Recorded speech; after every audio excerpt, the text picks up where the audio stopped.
Punjabi radio USA ਸੁਣ ਰਹੇ ਸਾਰੇ ਹੀ ਮਾਣਯੋਗ ਅਤੇ ਸਤਿਕਾਰਤ ਸਰੋਤਿਆਂ ਨੂੰ ਬਹੁਤ ਹੀ ਪਿਆਰ ਸਤਿਕਾਰ ਸਾਹਿਬ ਨੂੰ ਜੋੜ ਕੇ ਨਿੱਘੀ ਜਿਹੀ ਸਤਿ ਸ੍ਰੀ ਅਕਾਲ। ਸਭ ਨੂੰ ਜੀ ਆਇਆਂ ਨੂੰ ਆਖਦੇ ਹਾਂ। ਸੋ ਪ੍ਰੋਗਰਾਮ ਅਪਡੇਟ ਅਮਰੀਕਾ ਦੇ ਵਿੱਚ ਮੇਰੇ ਨਾਲ ਪ੍ਰੋਗਰਾਮ ਅਪਡੇਟ ਅਮਰੀਕਾ ਦੇ ਵਿੱਚ ਜੁੜ ਚੁੱਕੇ ਨੇ ਹਰਜੋਤ ਸਿੰਘ ਖਾਲਸਾ ਜੀ। ਸਵਾਗਤ ਹੈ। ਸਤਿ ਸ਼੍ਰੀ ਅਕਾਲ।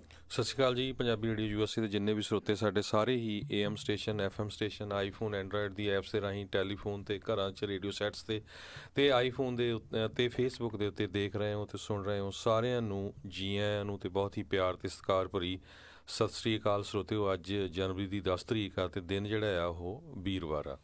ਪ੍ਰੋਗਰਾਮ ਸ਼ੁਰੂ ਕਰਨ ਤੋਂ ਪਹਿਲਾਂ ਸਾਡੇ ਅੱਜ ਦੇ ਸਪਾਂਸਰਸ ਉਹਨਾਂ ਦਾ ਧੰਨਵਾਦ ਕਰਦੇ ਜਾਈਏ ਜਿਨ੍ਹਾਂ ਨੇ ਇਸ ਪ੍ਰੋਗਰਾਮ ਨੂੰ ਤੁਹਾਡੇ ਸਾਰਿਆਂ ਤੱਕ ਪਹੁੰਚਾਉਣ 'ਚ ਸਹਿਯੋਗ ਦਿੱਤਾ। ਖਾਲਸਾ ਇੰਸ਼ੋਰੈਂਸ ਏਜੰਸੀ ਵਾਲੇ ਜਿਨ੍ਹਾਂ ਦੇ ਕੋਲੋਂ ਤੁਸੀਂ ਹਰ ਇੱਕ ਤਰੀਕੇ ਦੀ ਇੰਸ਼ੋਰੈਂਸ ਕਰਵਾ ਸਕਦੇ ਹੋ। ਪੂਰੇ ਅਮਰੀਕਾ ਭਰ ਦੇ ਵਿੱਚ ਇੰਸ਼ੋਰੈਂਸ ਕਰਦੇ ਨੇ।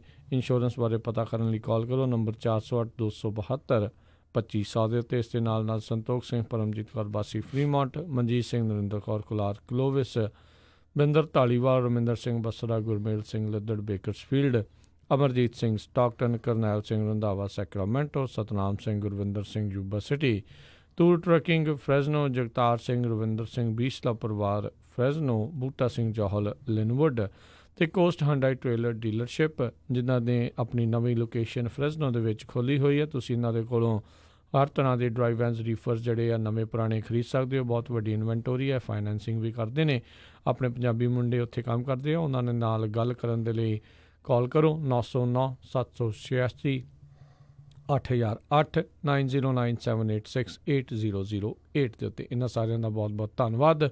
ਜੇਕਰ ਤੁਸੀਂ ਜਾਂ ਕੋਈ ਹੋਰ ਕਾਰੋਬਾਰ ਇਸ ਪ੍ਰੋਗਰਾਮ ਨੂੰ ਸਪਾਂਸਰ ਕਰਨਾ ਚਾਹੁੰਦੇ ਹੋ, ਸੰਪਰਕ ਕਰੋ ਨੰਬਰ 408-722-7698 ਦੇ ਉੱਤੇ ਜੀ। ਅਤੇ ਅੱਜ ਦੀਆਂ ਖਬਰਾਂ ਵੱਲ ਆਈਏ। ਜਿਹੜੇ ਅੱਜ ਪ੍ਰੈਜ਼ੀਡੈਂਟ ਡੋਨਲਡ ਟਰੰਪ ਹੈਗੇ ਆ, ਉਹ ਟੈਕਸਸ ਦਾ ਜਿਹੜਾ ਬਾਰਡਰ ਹੈਗਾ ਆ ਉੱਥੇ ਪਹੁੰਚ ਰਹੇ ਹੈਗੇ ਆ। ਅਤੇ ਕੱਲ੍ਹ ਜਿਹੜੀ ਆ ਡੈਮੋਕ੍ਰੇਟਸ ਦੇ ਜਿਹੜੇ ਲੀਡਰ ਹੈਗੇ ਆ, ਨੈਂਸੀ ਪਲੋਸੀ, ਚੱਕ ਸ਼ੂਮਰ ਅਤੇ ਹੋਰ ਵੀ ਜਿਹੜੇ ਕਾਂਗਰਸਮੈਨ ਜਾਂ ਕਾਂਗਰਸ ਵਿਮਨ ਸੀਗੀਆਂ, ਉਹਨਾਂ ਦੇ ਨਾਲ ਮੀਟਿੰਗ ਹੋਈ ਸੀ। ਉਸ ਮੀਟਿੰਗ ਦੇ ਵਿੱਚ ਜਿਹੜਾ ਆ ਨੈਂਸੀ ਪਲੋਸੀ ਨੇ ਕਿਹਾ ਵੀ ਸਾਨੂੰ ਜਿਹੜੀ ਗਵਰਨਮੈਂਟ ਆ ਉਹ ਓਪਨ ਕਰ ਦੇਣੀ ਚਾਹੀਦੀ ਆ, ਕਿਉਂਕਿ ਅੱਜ 20ਵਾਂ ਦਿਨ ਹੋ ਗਿਆ ਜਦੋਂ ਤੋਂ ਗਵਰਨਮੈਂਟ ਸ਼ਟਡਾਊਨ ਹੈਗੀ ਆ, ਪਾਰਸ਼ੀਅਲ ਸ਼ਟਡਾਊਨ ਆ, ਜਿਹਦੇ ਵਿੱਚ ਬਹੁਤ ਸਾਰੀਆਂ ਸਰਵਿਸਿਜ਼ ਬੰਦ ਆ, ਪਰ ਜਿਹੜੀਆਂ ਸਿਕਿਉਰਿਟੀ ਨਾਲ ਰਿਲੇਟਡ ਹੈਗੀਆਂ ਆ, ਖਾਸ ਕਰਕੇ ਹੋਮਲੈਂਡ ਸਿਕਿਉਰਿਟੀ, TSA, ਉਹ ਓਪਨ ਹੈਗੀਆਂ ਵੀ ਸਾਨੂੰ ਓਪਨ ਕਰਨੀ ਚਾਹੀਦੀ ਆ। ਅਤੇ ਉਸ ਟਾਈਮ ਦੇ ਉੱਤੇ ਪ੍ਰੈਜ਼ੀਡੈਂਟ ਜਿਹੜੇ ਡੋਨਲਡ ਟਰੰਪ ਆ, ਉਹਨਾਂ ਨੇ ਪੁੱਛਿਆ ਵੀ ਵਾਲ ਦੇ ਲਈ ਜਿਹੜਾ ਉਹਨਾਂ ਨੇ ਇਹ ਕਿਹਾ ਸੀ ਵੀ ਨੈਂਸੀ ਪਲੋਸੀ ਨੇ 1 ਮਹੀਨੇ ਲਈ ਸਾਨੂੰ ਜਿਹੜੀ ਆ ਓਪਨ ਕਰਨੀ ਚਾਹੀਦੀ ਆ, ਪਰ ਉਹਨਾਂ ਨੇ ਕਿਹਾ ਵੀ ਵਾਲ ਦੇ ਉੱਤੇ ਜਿਹੜਾ ਆ ਉਹ ਫੰਡਿੰਗ ਦਾ ਕੀ ਹੋਊਗਾ। ਉਹ ਕਹਿੰਦੀ ਵੀ ਵਾਲ ਦੇ ਲਈ ਕੋਈ ਪੈਸੇ ਨਹੀਂ ਮਿਲਣਗੇ।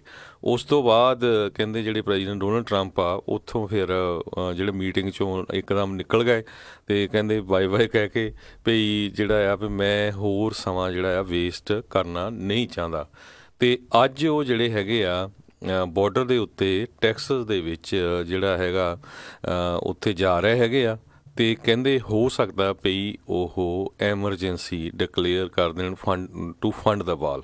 ਜੀ। ਮੈਕੈਲਨ ਟੈਕਸਸ ਦੇ ਵਿੱਚ ਅੱਜ ਉੱਥੇ ਉਹ ਜਾਣਗੇ ਬਾਰਡਰ ਸਿਕਿਉਰਿਟੀ ਵਾਲੇ ਅਤੇ ਬਾਰਡਰ ਦਾ ਨਿਰੀਖਣ ਜਿਹੜਾ ਕਰਨਗੇ। ਮੇਨ ਇਹੀ ਉਹਨਾਂ ਦਾ ਜਿਹੜਾ ਮਕਸਦ ਆ ਵੀ ਉੱਥੇ ਜਾ ਕੇ ਜਿਹੜੇ ਲੋਕ ਉਹਨਾਂ ਦੇ ਸਪੋਰਟਰ ਵੀ ਹੈਗੇ ਆ ਜਾਂ ਵਿੱਚ ਵਿਚਾਲੇ ਆ, ਉਹਨਾਂ ਨੂੰ ਆਪਣੇ ਹੱਕ ਦੇ ਵਿੱਚ ਜਿਹੜਾ ਉਹ ਕਰਨ। ਅਤੇ ਉੱਥੇ ਇਹ ਚਾਹੁੰਦੇ ਨੇ ਵੀ ਜਾ ਕੇ ਜਿਹੜੀ ਜਿੱਦਾਂ ਤੁਸੀਂ ਦੱਸਿਆ ਵੀ ਐਮਰਜੈਂਸੀ ਡਿਕਲੇਅਰ ਜਿਹੜੀ ਕਰ ਸਕਦੇ ਆ।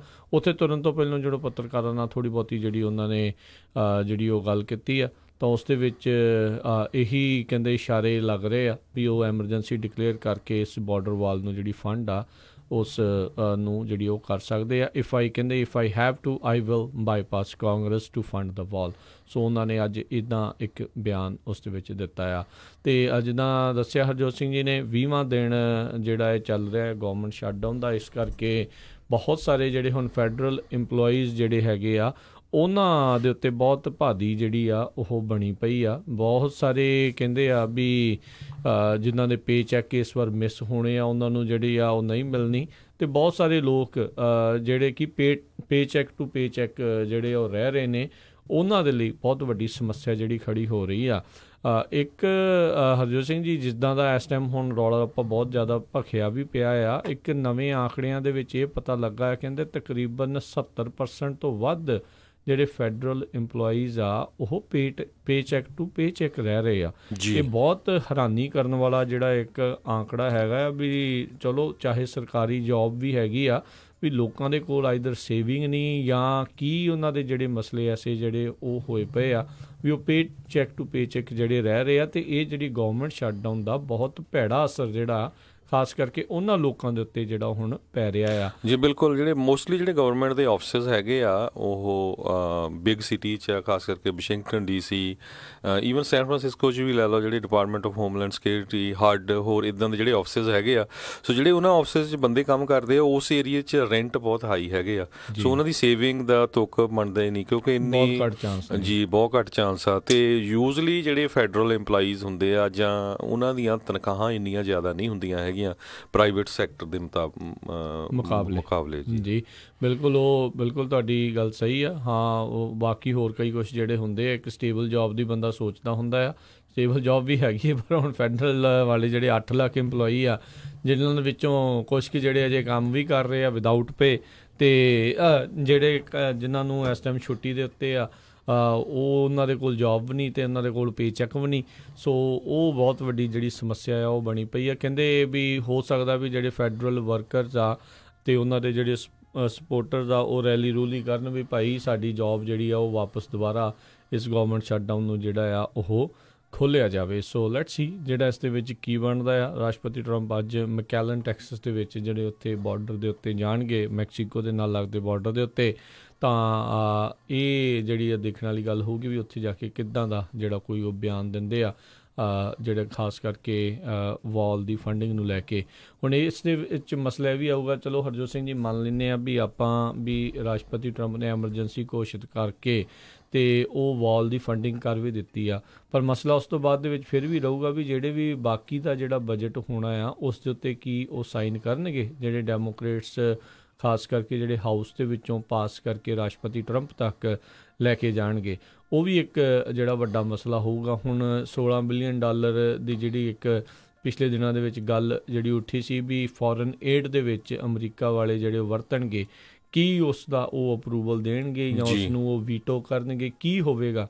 ਇਹ ਕਾਫੀ ਵੱਡੇ ਜਿਹੜੇ ਆਉਣ ਵਾਲੇ ਜਿਹੜੇ 2 ਸਾਲ ਆ, ਇੱਦਾਂ ਲੱਗਦਾ ਵੀ ਪੂਰੇ ਘਮਾਸਾਨ ਜਿਹੜੇ ਆ ਇਹਨਾਂ ਦੋਨਾਂ ਵਿਚਾਰਧਾਰਾਵਾਂ ਵਾਲੀਆਂ ਪਾਰਟੀਆਂ ਦੇ ਵਿੱਚ ਰਹਿਣ ਵਾਲੇ ਆ। ਖਾਸ ਕਰਕੇ ਹਾਊਸ ਵਰਸਿਸ ਵਾਈਟ ਹਾਊਸ ਜਿਹੜਾ ਆ ਉਹ ਜ਼ਿਆਦਾ ਦੇਖਣ ਨੂੰ ਮਿਲ ਸਕਦਾ ਹੈ। ਸੋ ਇਹਦਾ ਫਾਇਦਾ ਜਾਂ ਨੁਕਸਾਨ ਤਾਂ 2020 ਦੀਆਂ ਇਲੈਕਸ਼ਨਾਂ 'ਚ ਪਤਾ ਲੱਗੇਗਾ। ਪਰ ਇਹ ਆ ਵੀ ਜਿਸ ਤਰ੍ਹਾਂ ਆਪਾਂ ਸੋਚਦੇ ਸੀ ਵੀ ਹੋ ਸਕਦਾ ਹੁਣ ਕਾਂਗਰਸ ਦੇ ਵਿੱਚ ਜਿਹੜੀ ਆ ਡੈਮੋਕ੍ਰੇਟਸ ਦੀ ਮੈਜੋਰਟੀ ਹੋ ਗਈ ਆ, ਰਿਪਬਲਿਕਨ ਜਿਹੜੇ ਆ ਉਹ ਸੈਨੇਟ 'ਚ ਹੈਗੇ ਆ, ਕੁਛ ਨਾ ਕੁਛ ਜਿਹੜਾ ਇਮੀਗ੍ਰੇਸ਼ਨ ਰਿਫੋਰਮ ਬਿੱਲ ਆ ਉਹ ਤੇ ਦੋਨੋਂ ਹੀ ਪਾਰਟੀਆਂ ਜਿਹੜੀਆਂ ਵਰਕ ਕਰਨਗੀਆਂ। ਪਰ ਜਿਸ ਹਿਸਾਬ ਨਾਲ ਜਿਹੜਾ ਇਹ ਨਵਾਂ ਸਾਲ ਸਟਾਰਟ ਹੋਇਆ ਹੈਗਾ ਆ ਅਤੇ ਪ੍ਰੈਜ਼ੀਡੈਂਟ ਡੋਨਲਡ ਟਰੰਪ ਦਾ ਜਿਹੜਾ ਸਟੈਂਡ ਜਿਹੜਾ ਖਾਸ ਕਰਕੇ ਵਾਲ ਫੰਡਿੰਗ ਦਾ ਬਿਲਕੁਲ ਐਨ 100% ਸੇਮ ਹੀ ਰਿਹਾ, ਜਰਾ ਵੀ ਚੇਂਜ ਨਹੀਂ ਹੋਇਆ। ਅਤੇ ਲੱਗਦਾ ਨਹੀਂ ਮੈਨੂੰ ਆਉਣ ਵਾਲੇ 2 ਸਾਲਾਂ 'ਚ ਇਮੀਗ੍ਰੇਸ਼ਨ ਦੇ ਉੱਤੇ ਵੀ ਕੋਈ ਜਿਹੜਾ ਵਰਕਆਊਟ ਹੋਊਗਾ। ਅਤੇ ਪਰ ਇਹ ਬਹੁਤ ਘੱਟ ਜਿਹੜੇ ਚਾਂਸ ਉਮੀਦ ਹੀ ਜਿਹੜੀ ਬਹੁਤ ਘੱਟ ਆ। ਰਾਸ਼ਟਰਪਤੀ ਟਰੰਪ ਕਹਿਣਗੇ ਵੀ 2020 ਦੇ ਵਿੱਚ ਜਿਹੜੇ ਹਾਊਸ ਨੂੰ ਦੁਬਾਰਾ ਤਬਦੀਲ ਕਰਕੇ ਸਾਡੀ ਮੈਜੋਰਟੀ ਲਿਆਓ, ਸੈਨੇਟ ਵਾਲੇ ਦੇ ਵਿੱਚ ਜਿਹੜੀ ਫੁੱਲ ਮੈਜੋਰਟੀ ਆ, ਐਬਸੋਲਿਊਟ ਮੈਜੋਰਟੀ ਚਾਹੀਦੀ ਆ, ਫਿਰ ਦੇਖਿਓ ਕੰਮ ਹੁੰਦਾ। ਸੋ ਦੇਖਦੇ ਹਾਂ ਕੀ ਹੁੰਦਾ। ਉਧਰ ਡੈਮੋਕ੍ਰੇਟ ਵਾਲੇ ਇਹ ਕਹਿਣਗੇ ਵੀ ਨਹੀਂ ਇਹਨਾਂ ਨੂੰ ਇੱਥੋਂ ਲਾਓ, ਇਹਨਾਂ ਦੇ ਉੱਤੇ ਚੈੱਕ ਐਂਡ ਬੈਲੈਂਸ ਜਿਹੜੇ ਆ ਉਹ ਚਾਹੀਦੇ ਆ, ਨਹੀਂ ਤਾਂ ਕੰਮ ਬਹੁਤ ਖਰਾਬ ਹੋਊਗਾ। ਇਹ ਵੀ ਦੇਖਣ ਵਾਲੀ ਗੱਲ ਹੋਊਗੀ ਵੀ ਡੈਮੋਕ੍ਰੇਟ ਪਾਰਟੀ ਵੱਲੋਂ ਕਿਹੜਾ ਉਮੀਦਵਾਰ ਜਿਹੜਾ ਆ ਉਹ ਇਨ ਦੀ ਐਂਡ ਉਹਨਾਂ ਦਾ ਫਾਈਨਲਾਈਜ਼ ਹੋ ਕੇ ਰਾਸ਼ਟਰਪਤੀ ਟਰੰਪ ਜਿਹੜੀ ਕਿ ਰੀ-ਇਲੈਕਸ਼ਨ ਦੇ ਲਈ ਹੋਣਗੇ ਵੀ ਉਹਨਾਂ ਖਿਲਾਫ ਜਿਹੜਾ ਉਹ ਆਊਗਾ। ਜੀ ਸੋ ਬਿਲਕੁਲ, ਕਹਿੰਦੇ ਵੀ ਜੇ ਨੈਸ਼ਨਲ ਐਮਰਜੈਂਸੀ ਦੀ ਗੱਲ ਕਰਦੇ ਜਾਈਏ, ਇਹ ਕੋਈ ਐਡੀ ਵੱਡੀ ਗੱਲ ਨਹੀਂ। ਇਹ ਪਹਿਲੇ ਪ੍ਰੈਜ਼ੀਡੈਂਟ ਜਿਹੜੇ ਆ ਉਹ ਵੀ ਕਰਦੇ ਰਹੇ ਆ ਵੱਖ-ਵੱਖ ਮੁੱਦਿਆਂ ਦੇ ਉੱਤੇ। ਪ੍ਰੈਜ਼ੀਡੈਂਟ ਡੋਨਲਡ ਟਰੰਪ ਨੇ ਕਲੇਮ ਕੀਤਾ ਆ ਭਈ ਐਜ਼ ਏ ਪ੍ਰੈਜ਼ੀਡੈਂਟ ਉਹ ਇਲੀਗਲ ਇਮੀਗ੍ਰੇਸ਼ਨ ਨੂੰ ਨੈਸ਼ਨਲ ਐਮਰਜੈਂਸੀ ਡਿਕਲੇਅਰ ਕਰ ਸਕਦੇ ਹੈਗੇ ਆ ਅਤੇ ਉਹਨਾਂ ਨੂੰ ਜਿਹੜਾ ਕਾਂਗਰਸ ਦਾ ਅਪਰੂਵਲ ਨਹੀਂ ਚਾਹੀਦਾ। ਇਸ ਤੋਂ ਪਹਿਲਾਂ ਜਿਹੜੇ ਪ੍ਰੈਜ਼ੀਡੈਂਟ ਕਾਰਟਰ ਆ ਉਹਨਾਂ ਨੇ ਇੱਕ ਟਾਈਮ ਦੇ ਉੱਤੇ ਜਦੋਂ ਉਹ ਪ੍ਰੈਜ਼ੀਡੈਂਟ ਸੀਗੇ ਨੈਸ਼ਨਲ ਐਮਰਜੈਂਸੀ ਡਿਕਲੇਅਰ ਕੀਤੀ ਸੀ ਜਦੋਂ ਇਰਾਨੀਅਨ ਹੋਸਟੇਜ ਕ੍ਰਾਈਸਿਸ ਹੋਇਆ ਸੀ। ਇਰਾਨ ਦੇ ਵਿੱਚ US ਦੇ ਜਿਹੜੇ ਲੋਕ ਸੀਗੇ ਉਹ ਇਰਾਨ ਵਾਲਿਆਂ ਨੇ ਫੜ ਲਏ ਸੀ ਅਤੇ ਉਹ ਤੋਂ ਬਾਅਦ ਇਰਾਨ ਦੇ ਉੱਤੇ ਸੈਂਕਸ਼ਨਸ ਲਾਤੀਆਂ ਸੀਆਂ ਅਤੇ ਉਹਨਾਂ ਨੇ ਕੋਈ ਅਪਰੂਵਲ ਨਹੀਂ ਲਿਆ। ਪ੍ਰੈਜ਼ੀਡੈਂਟ ਬਰਾਕ ਓਬਾਮਾ ਨੇ ਵੀ ਸਟੇਟ ਆਫ ਐਮਰਜੈਂਸੀ ਕਹਿੰਦੇ ਡਿਕਲੇਅਰ ਕੀਤੀ ਸੀ ਜਦੋਂ ਸਵਾਈਨ ਫਲੂ ਹੋਇਆ ਸੀ ਅਤੇ ਉਸ ਟਾਈਮ ਦੇ ਵਿੱਚ ਹੌਸਪੀਟਲਸ ਜਿਹੜੇ ਸੀਗੇ ਉਹਨਾਂ ਨੂੰ ਕਿਹਾ ਸੀ ਵੀ ਜਿੰਨੇ ਵੀ ਲੋਕ ਹੈਗੇ ਆ ਉਹ ਨੈਸ਼ਨਲ ਐਮਰਜੈਂਸੀ ਕਰਕੇ ਉਹਨਾਂ ਨੂੰ ਇਮੀਡੀਏਟਲੀ ਜਿਹੜਾ ਆ ਉਹਨਾਂ ਦਾ ਇਲਾਜ ਕੀਤਾ ਜਾਵੇ।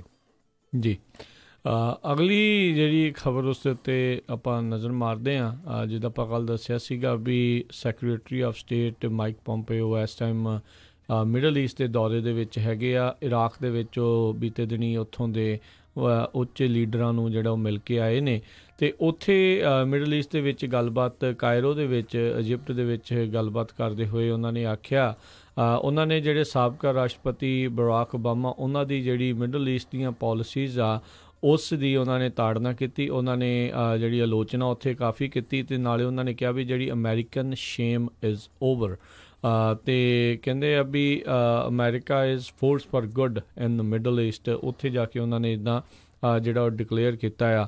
ਕਹਿੰਦੇ ਵੀ ਜਿਹੜੇ ਆਪਣੇ ਆਪ ਨੂੰ ਅਮਰੀਕਾ ਵਾਲੇ ਜਿਹੜਾ ਸ਼ੇਮ ਮਹਿਸੂਸ ਕਰ ਰਹੇ ਆ, ਬੇਇੱਜ਼ਤੀ ਮਹਿਸੂਸ ਕਰ ਰਹੇ ਆ, ਉਹ ਖ਼ਤਮ ਆ ਅਤੇ ਜਿਹੜੀਆਂ ਪੋਲਿਸੀਜ਼ ਪਹਿਲੋਂ ਚੱਲ ਰਹੀਆਂ ਸੀ ਜਿਸ ਦੇ ਕਰਕੇ ਬਹੁਤ ਜ਼ਿਆਦਾ ਸਫਰਿੰਗ ਮੁਸ਼ਕਿਲਾਂ ਜਿਹੜੀਆਂ ਆਉਂਦੀਆਂ ਰਹੀਆਂ ਆ ਉਹ ਹੁਣ ਖ਼ਤਮ ਹੋ ਜਾਵੇਗੀ। ਸੋ ਅਮੈਰੀਕਨ ਯੂਨੀਵਰਸਿਟੀ ਦੇ ਵਿੱਚ ਕਾਇਰੋ ਦੇ ਵਿੱਚ ਉੱਥੇ ਜਾ ਕੇ ਇਹਨਾਂ ਨੇ ਜਿਹੜੀ ਇਹ ਸਪੀਚ ਆ ਉੱਥੇ ਉਹ ਦਿੱਤੀ ਆ ਅਤੇ ਉਹਨਾਂ ਨੇ ਬਾਰ-ਬਾਰ ਜਿਹੜਾ ਆ ਉਹ ਦੱਸਿਆ ਵੀ ਇਸ ਪੂਰੇ ਇਹਨਾਂ ਨੇ ਦੌਰੇ ਦੇ ਵਿੱਚ ਜਿਹੜੇ 8 ਦਿਨਾਂ ਦਾ ਇਹਨਾਂ ਦਾ ਦੌਰਾ ਹੈਗਾ ਇਸ ਇਲਾਕੇ ਦੇ ਵਿੱਚ ਵੀ ਇਹਨਾਂ ਨੇ ਕਹਿ ਲਓ ਵੀ ਸਭ ਤੋਂ ਵੱਡਾ ਹਮਲਾ ਜਿਹੜਾ ਸਾਬਕਾ ਜਿਹੜੇ ਆ ਰਾਸ਼ਟਰਪਤੀ ਅਤੇ ਉਹਨਾਂ ਦੇ ਐਡਮਿਨਿਸਟ੍ਰੇਸ਼ਨ ਦੀਆਂ ਜਿਹੜੀਆਂ ਪੋਲਿਸੀਜ਼ ਦੇ ਉੱਤੇ ਉਹ ਲਾਇਆ ਆ। ਸੋ ਕਹਿੰਦੇ ਵੀ ਨਵਾਂ ਬਿਗਨਿੰਗ ਹੈਗੀ ਆ ਵੀ ਯੂਨਾਈਟਿਡ ਸਟੇਟ ਅਤੇ ਮੁਸਲਿਮਸ ਅਰਾਊਂਡ ਦਾ ਵਰਲਡ ਇਹਨਾਂ ਦੇ ਦਰਮਿਆਨ ਇੱਕ ਨਵੀਂ ਬਿਗਨਿੰਗ ਹੈਗੀ ਆ। ਸੋ ਦੇਖਦੇ ਹਾਂ ਇਸ ਪਾਸੇ ਵੱਲ ਨੂੰ ਹੁਣ ਜਾਊਗੀ। ਸੋ ਬਾਰ-ਬਾਰ ਇੱਦਾਂ ਕਹਿ ਰਹੇ ਆ, ਪਰ ਨਾਲ ਦੇ ਨਾਲ ਇਹ ਵੀ ਦੱਸਣ ਵਾਲੀ ਗੱਲ ਹੈਗੀ ਆ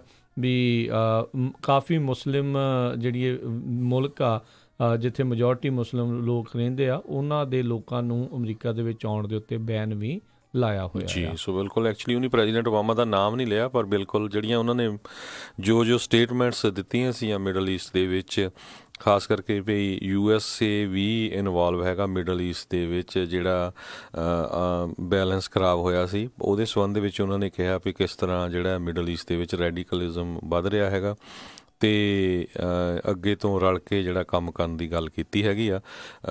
ਹੋਰ ਵੀ ਉਹਨਾਂ ਨੇ ਜਿੱਦਾਂ ਸੀਰੀਆ ਦੇ ਵਿੱਚ ਵੀ ਕਿਹਾ ਵੀ ਆਪਾਂ ਪਹਿਲਾਂ ਤੋਂ ਹੀ ਚੱਜ ਨਾਲ ਨਹੀਂ ਇਨਵੋਲਵ ਹੋਏ। ਹਿਜ਼ਬੁੱਲਾ ਨੂੰ ਜਿਹੜੇ ਆ ਆਰਮ ਬਿਲਟ ਅਪ ਕਰਨ ਦੇ ਦਿੱਤੇ ਗਏ। ਈਰਾਨ ਦੇ ਵਿੱਚ ਉਹਨਾਂ ਨੂੰ ਜਿਹੜਾ ਆ ਉਹਨਾਂ ਦੇ ਨਾਲ ਡੀਲ ਬਣਾ ਲਈ 2015 'ਚ, ਉਹਨਾਂ ਨੂੰ ਪੈਸੇ ਵੀ ਕਾਫੀ ਦਿੱਤੇ ਗਏ ਸੀ, ਹਾਲਾਂਕਿ ਉਹਨਾਂ ਦੇ ਪੈਸੇ ਸੀ। ਉਹ ਤੋਂ ਬਾਅਦ ਜੋ US ਨੇ ਉਹ ਜਿਹੜੀ ਡੀਲ ਸੀ ਉਹਨੂੰ ਸਕ੍ਰੈਪ ਕਰ ਦਿੱਤਾ। ਸੋ ਸਾਰੇ ਕੁਛ 'ਚੋਂ ਇਹ ਲੱਗਦਾ ਵੀ ਹੋ ਸਕਦਾ ਅਮਰੀਕਾ ਜਿਹੜਾ ਆ ਉਹ ਮਿਡਲ ਈਸਟ 'ਚੋਂ ਵੀ ਜਿੱਦਾਂ ਹੌਲੀ ਹੌਲੀ ਬਾਹਰ ਨਿਕਲਣਾ ਚਾਹੁੰਦਾ ਹੈਗਾ। ਇਰਾਕ ਅਤੇ ਸੀਰੀਆ ਉਹਨੇ ਆਲਰੇਡੀ ਕਹਿ ਦਿੱਤਾ ਵੀ ਅਸੀਂ ਬਾਹਰ ਹੋ ਰਹੇ ਹੈਗੇ ਆ। ਅਫਗਾਨਿਸਤਾਨ 'ਚ ਵੀ ਜਿਹੜੀ ਆ ਗੱਲਬਾਤ ਚੱਲ ਰਹੀ ਹੈਗੀ ਆ, ਵਿੱਚ ਟੁੱਟ ਜਾਂਦੀ ਆ ਫਿਰ ਚੱਲ ਪੈਂਦੀ ਆ ਅਤੇ ਹੌਲੀ ਹੌਲੀ ਜਿਸ ਤਰ੍ਹਾਂ ਜਿਹੜਾ ਪ੍ਰੈਜ਼ੀਡੈਂਟ ਡੋਨਲਡ ਟਰੰਪ ਦਾ ਆਪਣਾ ਵਿਚਾਰ ਹੈਗਾ ਆ ਉਹ ਇਹਨਾਂ ਮੁਲਕਾਂ ਤੋਂ ਬਾਹਰ ਨਿਕਲਣ ਦੇ ਲਈ ਉਹਨੂੰ ਉਹ ਲਾਗੂ ਕਰ ਰਹੇ ਹੈਗੇ ਆ। ਜੀ ਕਾਮਯਾਬੀ ਹਾਸਲ ਹੋਊਗੀ ਨਹੀਂ ਹੋਊਗੀ ਇਹ ਤਾਂ ਸਮਾਂ ਦੱਸੂਗਾ, ਪਰ ਆਪਣੇ ਵੱਲੋਂ ਜਿਹੜੀ ਉਹ ਜ਼ਰੂਰ ਟਰਾਈ ਕਰ ਰਹੇ ਆ। ਪਰ ਕਿਉਂਕਿ ਬਹੁਤ ਸਾਰੇ ਜਿਹੜੇ ਫੌਜੀ ਬਿਰਤੀ ਵਾਲੇ ਕਹਿ ਲਓ ਵੀ ਜਿਹੜੇ ਲੋਕ ਨੇ ਜਾਂ ਉਸ ਪਾਸੇ ਵੱਲ ਦੀ ਜਿਹੜੇ ਰੱਖਦੇ ਪ੍ਰੋੜਤਾ ਕਰਦੇ ਆ, ਉਹ ਚਾਹੁੰਦੇ ਨਹੀਂ ਆ ਵੀ ਅਮਰੀਕੀ ਜਿਹੜੇ ਫੌਜੀ ਆ ਹਰ ਥਾਂ ਤੋਂ ਜਿਹੜੇ ਵਾਪਸ ਵੀ ਜਿਹੜੇ ਆ ਜਾਣ, ਕਿਉਂਕਿ ਦਬਦਬਾ ਵੀ ਇਸੇ ਤਰੀਕੇ ਦੇ ਨਾਲ ਜਿਹੜਾ ਕਾਇਮ ਰਹਿੰਦਾ ਆ।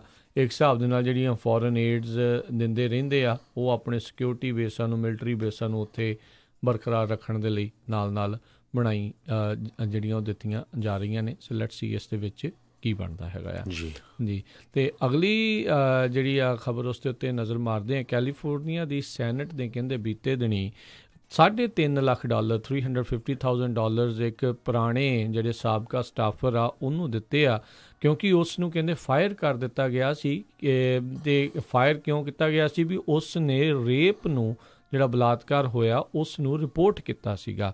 ਸੋ ਇੱਕ ਜਿਹੜੀ ਸੈਟਲਮੈਂਟ ਆ ਸੈਨੇਟ ਨੇ ਜਿਹੜੀ ਉਹ ਕੀਤੀ ਆ, ਇਸ ਦੇ ਬਾਰੇ ਜਿਹੜੀ ਜਾਣਕਾਰੀ ਮੋਡੈਸਟੋ ਬੀ ਵਾਲਿਆਂ ਨੇ ਕਹਿੰਦੇ ਆ ਉਹ ਜਿਹੜੀ ਉਹ ਪੇਸ਼ ਕੀਤੀ ਆ ਵੀ $2,80,000 ਜਿਹੜੇ ਲੋਸਟ ਵੇਜਿਸ ਐਂਡ ਡੈਮੇਜਿਸ ਜਿਹੜੇ ਉਹਦੇ ਕਹਿ ਲਓ ਵੀ ਪੁਰਾਣੇ ਜਿਹੜੀ ਉਹਨੂੰ ਤਨਖਾਹ ਨਹੀਂ ਮਿਲੀ ਉਸ ਦੇ ਵਿੱਚ, ਅਤੇ $50,000 ਜਿਹੜਾ ਆ ਉਹਦਾ ਲਾਸ ਸਕੂਲ ਦਾ ਜਿਹੜਾ ਡੈਟ ਕਵਰ ਕਰਨ ਦੇ ਲਈ, ਅਤੇ $20,000 ਮੈਡੀਕਲ ਅਸਿਸਟੈਂਸ ਅਤੇ ਕਰੀਅਰ ਕਾਉਂਸਲਿੰਗ ਦੇ ਲਈ ਜਿਹੜੇ ਆ ਉਸ ਨੂੰ ਪ੍ਰਦਾਨ ਕੀਤੇ ਗਏ ਆ ਇਸ ਸੈਟਲਮੈਂਟ ਦੇ ਵਿੱਚ।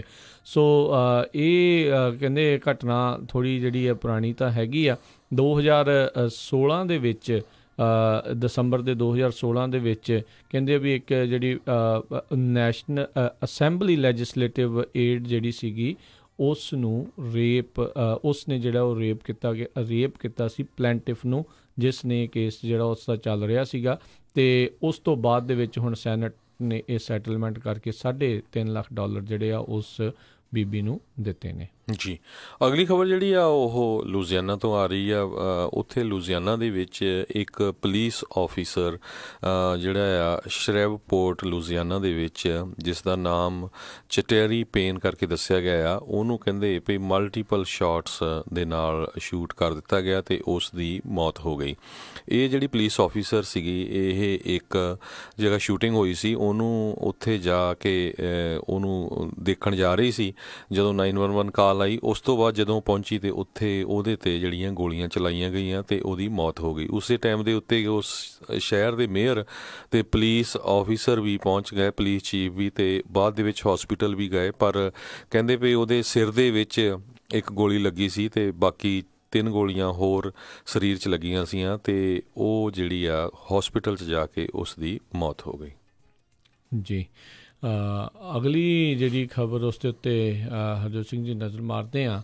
ਕੱਲ੍ਹ ਆਪਾਂ ਜਾਣਦੇ ਹਾਂ ਰਾਸ਼ਟਰਪਤੀ ਟਰੰਪ ਨੇ ਕੈਲੀਫੋਰਨੀਆ ਦੇ ਜਿਹੜਾ ਆ ਉਹ ਇੱਕ ਹਿਸਾਬ ਦੇ ਨਾਲ ਖਿਲਾਫ ਇੱਕ ਟਵੀਟ ਕੀਤਾ ਸੀ, ਜਿਸ ਦੇ ਵਿੱਚ ਕਿਹਾ ਵੀ ਫੀਮਾ ਨੂੰ ਉਹਨਾਂ ਨੇ ਇੱਕ ਹਿਸਾਬ ਨਾਲ ਆਦੇਸ਼ ਦਿੱਤੇ ਸੀਗੇ ਟਵਿੱਟਰ ਦੇ ਜ਼ਰੀਏ। ਉਹਨੇ ਨਹੀਂ ਪਤਾ ਵੀ ਅਧਿਕਾਰਤ ਤੌਰ 'ਤੇ ਉਹਨਾਂ ਨੇ ਦਿੱਤੇ ਆ ਕਿ ਨਹੀਂ, ਵੀ ਜਿਹੜੇ ਫੀਮਾ ਵਾਲੇ ਪੈਸੇ ਮੁਹੱਈਆ ਕਰਦੇ ਨੇ, ਡਾਲਰ ਮੁਹੱਈਆ ਕਰਦੇ ਨੇ ਕੈਲੀਫੋਰਨੀਆ ਨੂੰ ਫੋਰੈਸਟ ਫਾਇਰਸ ਤੋਂ ਬਾਅਦ, ਵੀ ਉਹ ਬੰਦ ਕਰਨ, ਕਿਉਂਕਿ ਕੈਲੀਫੋਰਨੀਆ ਦੀ ਜਿਹੜੀ ਫੋਰੈਸਟ ਮੈਨੇਜਮੈਂਟ ਆ ਉਹ ਟੋਟਲੀ ਇਸ ਟਾਈਮ ਖਰਾਬ ਚੱਲ ਰਹੀ ਆ, ਅਤੇ ਹਰ ਵਾਰੀ ਬਿਲੀਅਨਸ ਆਫ ਡਾਲਰ ਜਿਹੜਾ ਆ ਉਹ ਸਟੇਟ ਆਫ ਕੈਲੀਫੋਰਨੀਆ ਆ ਉਹਨਾਂ ਨੂੰ ਸੈਂਡ ਕਰਨਾ ਪੈਂਦਾ ਆ ਉੱਥੇ ਲੱਗ ਰਹੀਆਂ ਅੱਗਾਂ ਦੇ ਕਰਕੇ।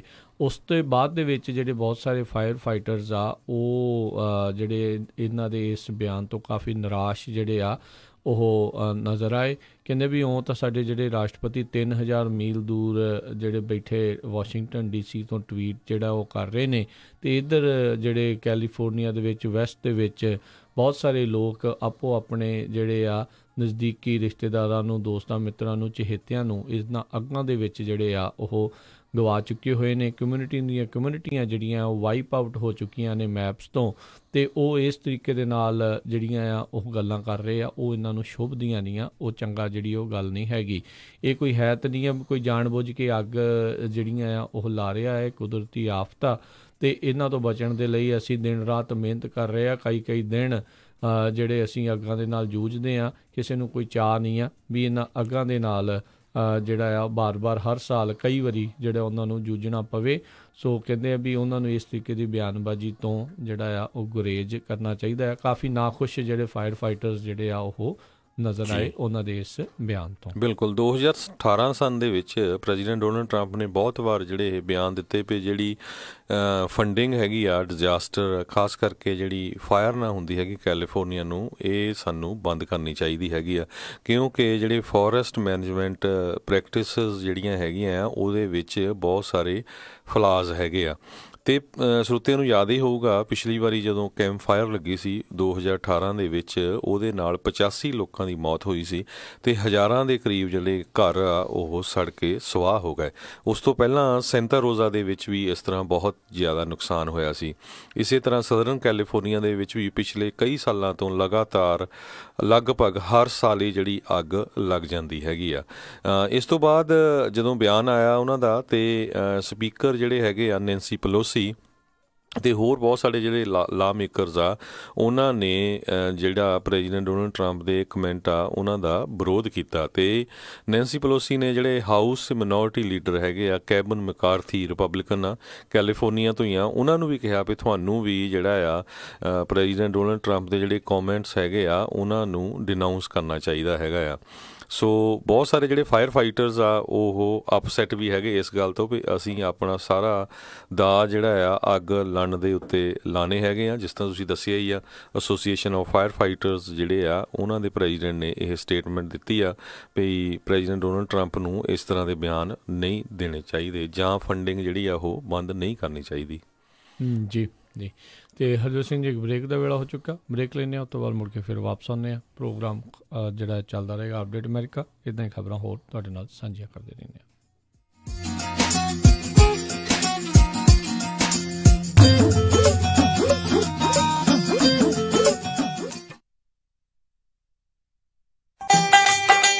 ਕਿੱਦਾਂ ਵੀ ਨਿੰਮਿਆ, ਕੀ ਹਾਲ ਆ ਤੇਰਾ? ਮੈਂ ਤਾਂ ਵਧੀਆ ਆ, ਟਰੱਕ ਹੀ ਖਰਾਬ ਹੋਇਆ ਪਿਆ ਆ। ਐਲਗਰੋਵ ਏਰੀਆ ਤੁਰਿਆ ਫਿਰਦਾ ਆ, ਮੋਟਰ ਭਾਲਦਾ ਆ। ਤੈਨੂੰ ਮੈਂ ਐਡਰੈਸ ਦਿੰਦਾ, ਲੈ ਐਡਰੈਸ ਨੋਟ ਕਰ।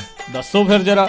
9875 ਡਾਇਨੋ ਡਰਾਈਵ ਐਲਗਰੋਵ। ਬਈ ਮੋਟਰ ਦਾ ਨਾਂ ਕੀ ਆ? ਓਏ ਮੋਟਲ ਨਹੀਂ ਹੈਗਾ, ਇਹ ਹੈਗਾ address US truck and trailer repair ਵਾਲਿਆਂ ਦਾ। ਬੀਬਾ ਪੁੱਤ ਬਣ ਕੇ ਆਪਣਾ ਟਰੱਕ ਠੀਕ ਕਰਾ ਤੇ ਸ਼ਾਮੀ ਟਾਈਮ ਸਿਰ ਘਰੇ ਜਾ, ਭਰਜਾਈ ਉਡੀਕਦੀ ਹੁੰਦੀ।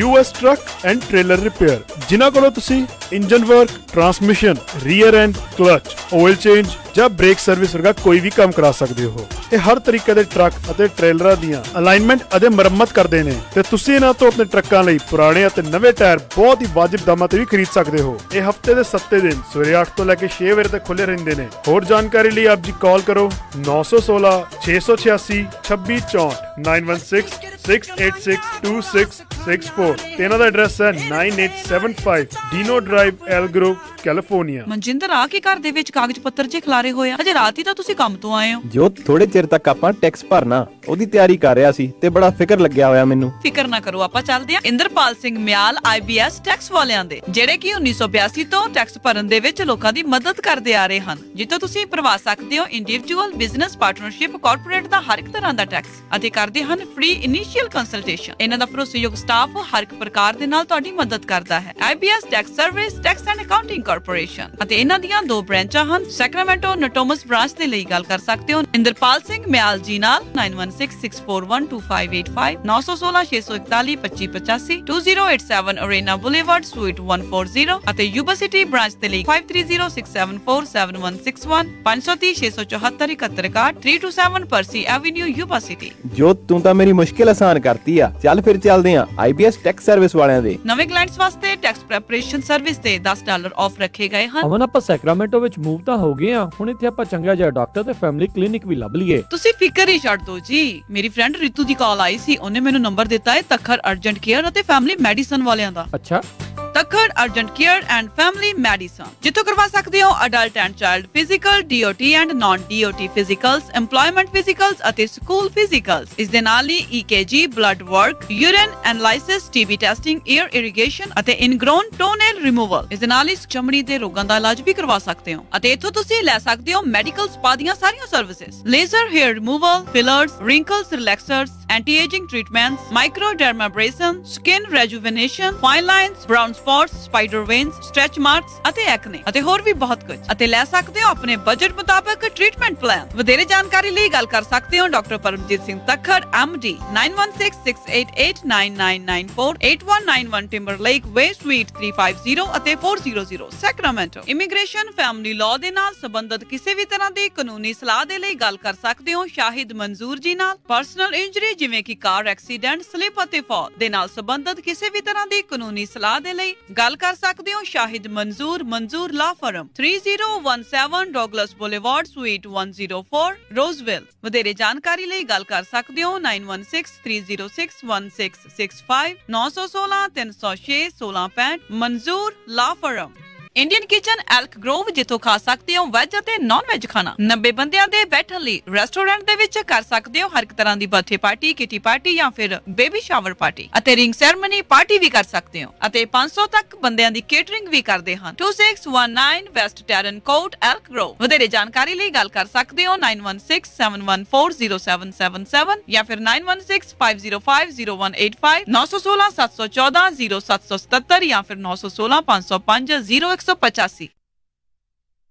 ਭਾਜੀ ਨਵੇਂ ਟਰੱਕ ਦੀਆਂ ਮੁਬਾਰਕਾਂ, ਬੜਾ ਸ਼ਾਨਦਾਰ ਆ। ਬਸ ਜੀ ਕੱਲ ਹੀ California truck and trailer sales ਸੈਲਮੇ ਵਾਲਿਆਂ ਤੋਂ ਲੈ ਕੇ ਆਂਦਾ। ਉਹਨਾਂ ਨੇ ਇੰਨੀ ਵਧੀਆ ਡੀਲ ਦਿੱਤੀ, ਮੇਰੇ ਕੋਲੋਂ ਨਾ ਹੀ ਨਹੀਂ ਹੋਈ। ਤੁਹਾਡੇ ਪੁਰਾਣੇ ਟਰੱਕ ਦਾ ਕੀ ਬਣਿਆ? ਉਹਨੂੰ ਤਾਂ ਮੈਂ ਵਧੀਆ ਕੀਮਤ ਤੇ ਟ੍ਰੇਡ ਕਰ ਲਿਆ। ਮੈਂ ਵੀ ਨਵਾਂ ਟਰੱਕ ਲੈਣ ਬਾਰੇ ਸੋਚ ਰਿਹਾ ਆ। ਜਦੋਂ ਦੀਆਂ ELDਆਂ ਲੱਗੀਆਂ ਆ, ਡਰਾਈਵਰਾਂ ਦੀ ਤੇ ਕਮਾਈ ਨਹੀਂ ਹੁੰਦੀ। ਫੇਰ ਤਾਂ ਤੂੰ ਇਹਨਾਂ ਕੋਲ ਹੀ ਜਾ। ਇਹਨਾਂ ਕੋਲ ਟਰੱਕ ਐਂਡ ਟ੍ਰੇਲਰਸ ਦੀ ਬਹੁਤ ਵੱਡੀ ਇਨਵੈਂਟਰੀ ਆ ਤੇ ਨਾਲੇ ਟਰੱਕ ਫੈਕਟਰੀ ਵਾਰੰਟੀ ਨਾਲ ਆਉਂਦੇ ਨੇ, ਕਿਉਂਕਿ ਇਹ ਟਰੱਕ ਬੈਂਕ ਜਾਂ ਆਕਸ਼ਨ ਤੋਂ ਨਹੀਂ ਲੈਂਦੇ। ਕੀ ਇਹਨਾਂ ਕੋਲ ਆਟੋਮੈਟਿਕ ਟਰੱਕ ਵੀ ਨੇ? ਓਏ ਬਹੁਤ ਨੇ, ਪਰ ਮੇਰਾ ਕ੍ਰੈਡਿਟ ਚੰਗਾ ਨਹੀਂ।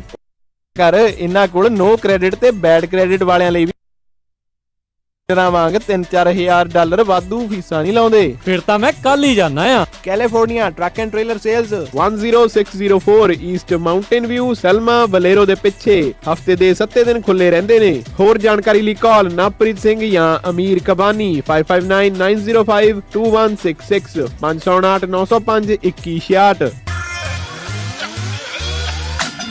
ਸਾਨੂੰ ਸਾਡੇ ਧਰਮ ਦੇ ਨਾਲ ਜੋੜਦਾ ਹੈ, ਸਾਨੂੰ ਸਾਡੇ ਸੱਭਿਆਚਾਰ ਅਤੇ ਮਾਂ ਬੋਲੀ ਦੇ ਨਾਲ ਜੋੜਦਾ ਹੈ। ਤੁਹਾਡਾ ਅਤੇ ਸਾਡਾ ਸਾਰਿਆਂ ਦਾ ਸਾਂਝਾ ਪੰਜਾਬੀ ਰੇਡੀਓ USA ਸੁਣਦੇ ਰਹੋ।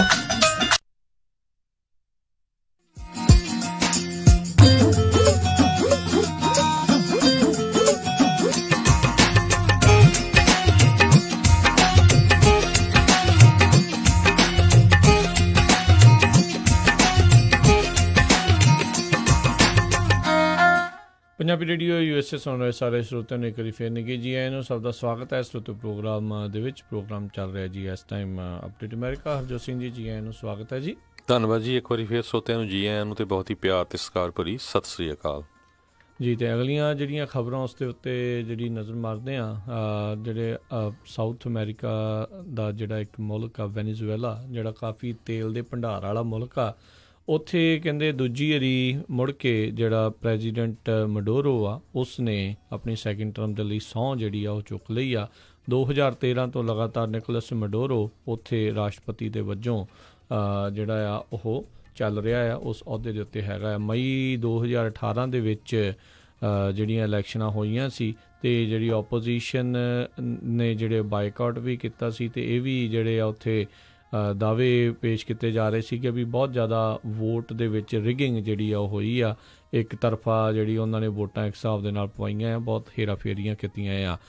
US ਤੇ 13 ਹੋਰ ਮੁਲਕਾਂ ਨੇ ਜਿਹੜੇ ਆ ਉਹਨਾਂ ਨੇ ਇਹ ਕਿਹਾ ਆ, ਅਮਰੀਕਾ ਦੇ ਜਿਹੜਾ ਕਿਹਾ ਆ ਵੀ ਅਸੀਂ ਇਸ ਨੂੰ ਨਿਕੋਲਸ ਮਡੋਰੋ ਨੂੰ ਪ੍ਰੈਜ਼ੀਡੈਂਸੀ ਨੂੰ ਰੈਕੋਗਨਾਈਜ਼ ਜਿਹੜੀ ਆ ਉਹ ਨਹੀਂ ਕਰਦੇ। ਅਸੀਂ ਇੱਕ ਹਿਸਾਬ ਨਾਲ ਵੈਨੇਜ਼ੁਏਲਾ ਨੂੰ ਪ੍ਰੈਜ਼ੀਡੈਂਟ ਮੁਕਤ ਹੀ ਜਿਹੜਾ ਇੱਕ ਹਿਸਾਬ ਦੇ ਨਾਲ ਦੇਖ ਰਹੇ ਹਾਂ ਵੀ ਉਸ ਤੋਂ ਬਗੈਰ ਹੀ ਜਿਹੜਾ ਆ ਉਹ ਚੱਲ ਰਿਹਾ ਹੈਗਾ ਆ। ਸੋ 56 ਸਾਲਾਂ ਦਾ ਇਹ ਜਿਹੜਾ ਨਿਕੋਲਸ ਮਡੋਰੋ ਆ, ਉਸ ਦੇ ਆਉਣ ਤੋਂ ਬਾਅਦ ਦੇ ਵਿੱਚ ਵੈਨੇਜ਼ੁਏਲਾ ਦੇ ਹਾਲ ਜਿਹੜੇ ਆ ਬਦ ਤੋਂ ਬੱਤਰ ਵੱਲ ਨੂੰ ਹੋਏ ਨੇ। ਭੁੱਖਮਰੀ, ਬਹੁਤ ਜ਼ਿਆਦਾ ਮਹਿੰਗਾਈ, ਉਹ ਅਨਇੰਪਲੋਇਮੈਂਟ, ਇਹ ਸਾਰਾ ਕੁਛ ਜਿਹੜਾ ਉੱਥੇ ਬਹੁਤ ਜ਼ਿਆਦਾ ਵਧਿਆ ਪਿਆ ਆ। ਸਭ ਨੂੰ ਯਾਦ ਹੋਵੇਗਾ ਪਿਛਲੇ ਸਾਲ ਦੇ ਵਿੱਚ ਨਿਕੋਲਸ ਮਡੋਰੋ ਨੇ ਆਈ ਥਿੰਕ ਇੱਕ ਜਦੋਂ ਸੈਰੇਮਨੀ ਜੀ ਚੱਲ ਰਹੀ ਸੀ, ਇੱਕ ਡਰੋਨ ਵਾਲੇ ਹਮਲੇ ਦਾ ਬੜਾ ਢੋਂਗ ਜਿਹਾ ਜਿਹੜਾ ਉਹ ਰਚਾਇਆ ਸੀ ਅਤੇ ਬਾਅਦ 'ਚ ਦੋਸ਼ ਜਿਹੜਾ ਅਮਰੀਕਾ ਵਾਲਿਆਂ ਦੇ ਉੱਤੇ ਲਾ ਰਹੇ ਸੀ ਵੀ ਹੁਣ ਤੁਸੀਂ ਦੇਖੋ ਵੀ ਜੇ ਡਰੋਨ ਚਲਾ ਰਿਹਾ ਸੀ ਕੋਈ ਤਾਂ ਇੰਨੀ ਦੂਰ ਕਿਉਂ ਉਹਨੇ ਤੇ ਜਿਹੜਾ ਬੰਬ ਚਲਾਉਣਾ ਸੀ ਫਿਰ ਉਹ ਲਾਗੇ ਜਾ ਕੇ ਵੀ ਤਾਂ ਫਿਰ ਚਲਾ ਹੀ ਸਕਦਾ ਸੀ ਜੇ ਪਤਾ ਹੀ ਨਹੀਂ ਸੀ ਲੱਗਾ ਉਹਨਾਂ ਨੂੰ ਵੀ ਡਰੋਨ ਉਹਨਾਂ ਦੀ ਸੈਰੇਮਨੀ ਤਾਈਂ ਜਿਹੜਾ ਉਹ ਪਹੁੰਚਿਆ ਹੋਇਆ ਸੀ। ਇਸ ਟਾਈਮ ਵੈਨੇਜ਼ੁਏਲਾ ਪੂਰੇ ਫਰੀ ਫਾਲ ਦੇ ਵਿੱਚ ਜਿਹੜੀ ਚੱਲ ਰਹੀ ਆ। ਅਤੇ ਇਹ ਵੀ ਦੱਸਣ ਜੋ ਗੱਲ ਹੈਗੀ ਆ, ਅਮਰੀਕਾ ਨੇ ਇਹਨਾਂ ਦੀ ਸਹੁੰ ਚੁੱਕਣ ਸਮਾਗਮ ਤੋਂ ਪਹਿਲਾਂ ਹੋਰ ਕਈ ਚੀਜ਼ਾਂ ਦੇ ਉੱਤੇ ਜਿਹੜੀਆਂ ਰੋਕਾਂ ਆ ਵੈਨੇਜ਼ੁਏਲਾ ਦੇ ਉੱਤੇ ਲਾ ਦਿੱਤੀਆਂ ਆ। ਆਲਰੇਡੀ ਜਿਹੜੇ ਇਹ ਮੁਲਕ ਦਾ ਨਾਮ ਉਹ ਮੁਲਕਾਂ ਦੇ ਵਿੱਚ ਸ਼ੁਮਾਰ ਆ ਜਿੱਥੋਂ ਕੋਈ ਵੀ ਲੋਕ ਆਉਣਾ ਜਾਣਾ ਜਿਹੜਾ ਆ ਉਹ ਬੈਨ ਕੀਤਾ ਹੋਇਆ। ਬੈਂਡ ਮੁਲਕਾਂ ਦੇ ਵਿੱਚ ਇਹਨਾਂ ਦਾ ਨਾਮ ਆਇਆ ਆ ਅਤੇ ਆਰਥਿਕ ਕਈ ਇਹਨਾਂ ਦੇ ਉੱਤੇ ਰੋਕਾਂ ਜਿਹੜੀਆਂ ਆ ਉਹ ਲਾਈਆਂ ਜਾ ਰਹੀਆਂ ਆ। ਉੱਧਰ ਰਸ਼ੀਆ ਵਾਲੇ ਇਹਨਾਂ ਨੂੰ ਜਿਹੜਾ ਸਪੋਰਟ ਆ ਉਹ ਕਰ ਰਹੇ ਨੇ।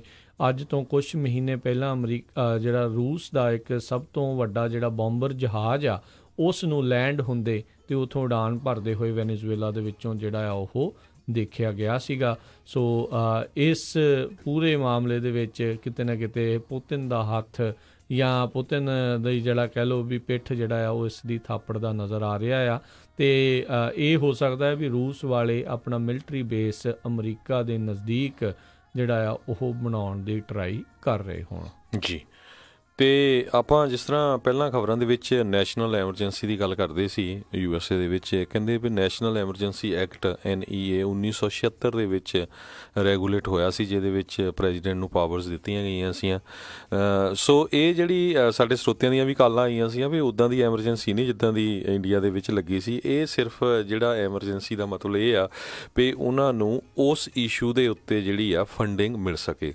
ਜਿਸ ਤਰ੍ਹਾਂ ਮੈਂ ਦੱਸਿਆ ਸੀ ਵੀ ਪ੍ਰੈਜ਼ੀਡੈਂਟ ਬਰਾਕ ਓਬਾਮਾ ਦੇ ਟਾਈਮ ਦੇ ਉੱਤੇ ਉਹਨਾਂ ਨੇ ਜਿਹੜਾ ਮੈਡੀਕਲ ਐਮਰਜੈਂਸੀ ਡਿਕਲੇਅਰ ਹੋਈ ਸੀ, ਫਿਰ ਉਹ ਗਵਰਨਮੈਂਟ ਉਸ ਪ੍ਰੋਜੈਕਟ ਲਈ, ਉਸ ਕੰਮ ਦੇ ਲਈ ਜਿਹੜੀ ਫੰਡਿੰਗ ਆ ਉਹਨਾਂ ਨੂੰ ਮਿਲ ਸਕਦੀ ਆ ਵਿਦਾਊਟ ਕਾਂਗਰਸ ਜਾਂ ਸੈਨੇਟ ਦੇ ਅਪਰੂਵਲ ਤੋਂ।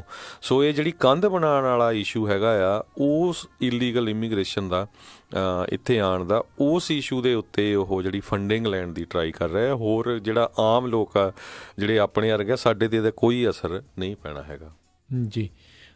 ਅਗਲੀ ਜਿਹੜੀ ਖਬਰ ਉਸ ਦੇ ਉੱਤੇ ਨਜ਼ਰ ਜਿਹੜੇ ਮਾਰਦੇ ਜਾਈਏ, ਮਾੜੀ ਖਬਰ ਜਿਹੜੀ ਆ ਰਹੀ ਆ ਪੋਰਟਲੈਂਡ ਓਰੇਗਨ ਦੇ ਲਾਗੋਂ ਕਰੈਬ ਕਾਫੀ ਜਿਹੜੇ ਲੋਕ ਆ ਉਹ ਫੜਦੇ ਨੇ ਸਮੁੰਦਰ ਦੇ ਵਿੱਚ ਜਾ ਕੇ, ਕਮਰਸ਼ੀਅਲ ਕਰੈਬਿੰਗ ਕਰੈਬ ਜਿਹੜੇ ਉਹ ਫੜੇ ਜਾਂਦੇ ਨੇ ਅਤੇ ਕਹਿੰਦੇ ਆ ਵੀ ਡੈਡਲੀਐਸਟ ਕੈਚ ਨੂੰ ਕਰਦੇ ਹੋਏ ਵੀ ਕਿਉਂਕਿ ਛੱਲਾਂ ਬਹੁਤ ਜ਼ਿਆਦੀਆਂ ਜਿਹੜੀਆਂ ਪੈ ਰਹੀਆਂ ਸੀ ਸਮੁੰਦਰ ਦੇ ਵਿੱਚ, ਤਾਂ ਉਸੇ ਦੇ ਵਿੱਚ ਇੱਕ ਕਮਰਸ਼ੀਅਲ ਕਰੈਬ ਫੜਨ ਵਾਲੀ ਜਿਹੜੀ ਬੋਟ ਆ ਉਹ ਕਸ਼ਤੀ ਜਿਹੜੀ ਉੱਥੇ ਗਈ, ਪਰ ਪਾਣੀ ਇੰਨੇ ਜ਼ਿਆਦਾ ਰਫ ਸੀਗੇ, ਇੰਨੇ ਕੁ ਜ਼ਿਆਦਾ ਉਸ ਦੇ ਵਿੱਚ ਕਹਿ ਲਓ ਵੀ ਹਚਕੋਲੇ ਆ ਰਹੇ ਸੀਗੇ ਵੀ 3 ਬੰਦੇ ਜਿਹੜੇ ਉਸ ਕਸ਼ਤੀ ਦੇ ਵਿੱਚ ਸਵਾਰ ਸੀ ਉੱਥੇ ਜਿਹੜੀ ਆ ਕਸ਼ਤੀ ਜਿਹੜੀ ਆ ਡੁੱਬਣ ਦੇ ਕਰਕੇ, ਪੁੱਠੀ ਹੋਣ ਦੇ ਕਰਕੇ ਉਹ ਮਾਰੇ ਗਏ। ਅਤੇ ਜਿਹੜੀ ਸ਼ੌਕ ਵੇਵ ਜਿਹੜੀ ਸੀਗੀ ਉਸ ਦੇ ਵਿੱਚ ਉਹ ਬਹੁਤ ਜ਼ਿਆਦਾ ਜਿਹੜਾ ਉਸ ਦੇ ਕਰਕੇ ਉਸ ਦਾ ਨੁਕਸਾਨ ਜਿਹੜਾ ਹੋਇਆ। US ਕੋਸਟ ਗਾਰਡ ਨੇ ਜਿਹੜਾ ਕਿਹਾ ਆ ਵੀ ਤਕਰੀਬਨ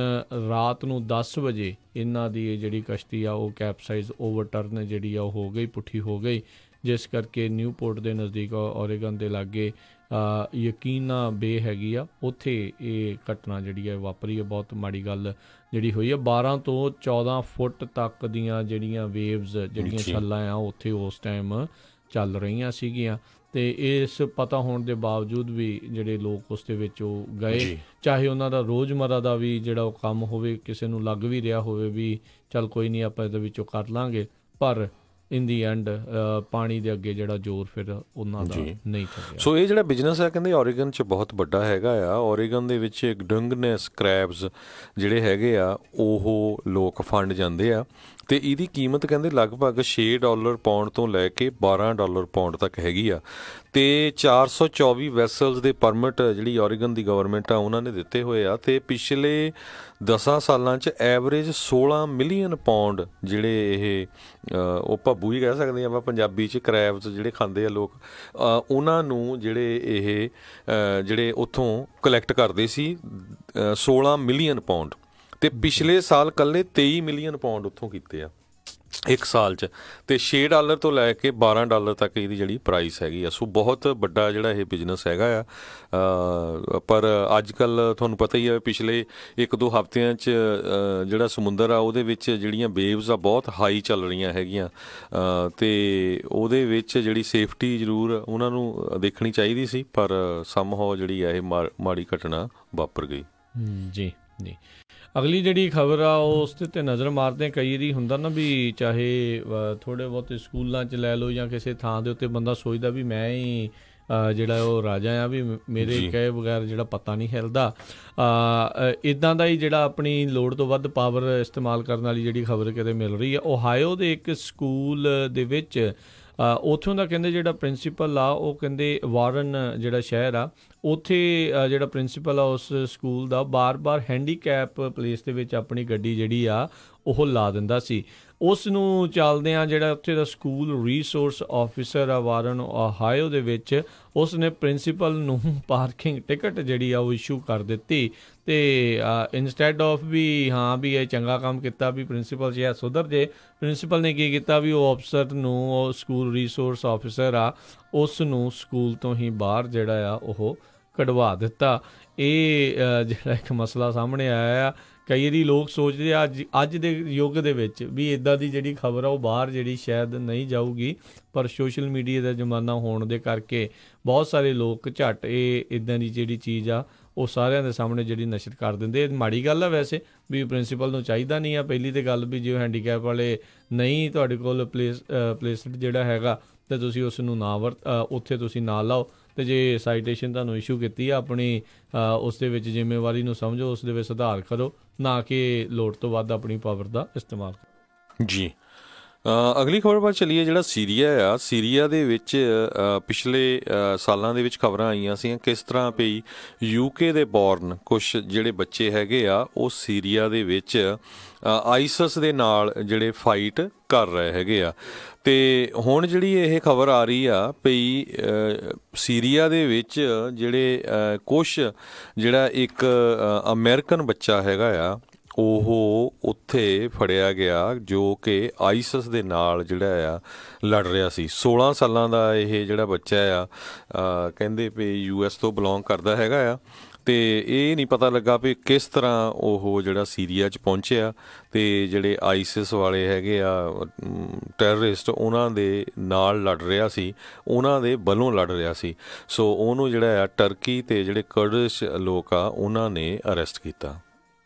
ਜੀ ਅਗਲੀ ਜਿਹੜੀ ਆ ਗੱਲ ਕਰਦੇ ਜਾਈਏ, ਅਮਰੀਕਾ ਅਤੇ ਚਾਈਨਾ ਦੇ ਦਰਮਿਆਨ ਜਿਹੜੇ ਟ੍ਰੇਡ ਟਾਕਸ ਆ ਉਹਨਾਂ ਦੇ ਬਾਰੇ ਆਪਾਂ ਕੱਲ੍ਹ ਵੀ ਗੱਲ ਕਰ ਰਹੇ ਸੀਗੇ ਵੀ ਪਹਿਲਾਂ 2 ਦਿਨ ਦੇ ਲਈ ਰੱਖੇ ਗਏ ਸੀਗੇ, ਪਰ ਉਹਨਾਂ ਨੇ 1 ਦਿਨ ਜਿਹੜਾ ਵਧਾਇਆ ਆ। ਅਤੇ ਚਾਈਨਾ ਵਾਲੇ ਹੁਣ ਕਹਿ ਰਹੇ ਆ ਵੀ ਜਿਹੜੇ US ਦੇ ਨਾਲ ਟ੍ਰੇਡ ਟਾਕ ਆ ਉਸ ਦੇ ਵਿੱਚ ਥੋੜ੍ਹਾ ਬਹੁਤਾ ਵਾਧਾ ਉਹਨਾਂ ਨੂੰ ਦਿਖ ਰਿਹਾ, ਪ੍ਰੋਗਰੈਸ ਜਿਹੜੀ ਆ ਉਹ ਹੋ ਰਹੀ ਆ, ਵੀ ਅੱਗੇ ਗੱਲ ਤੁਰੀ ਹੋਈ ਆ।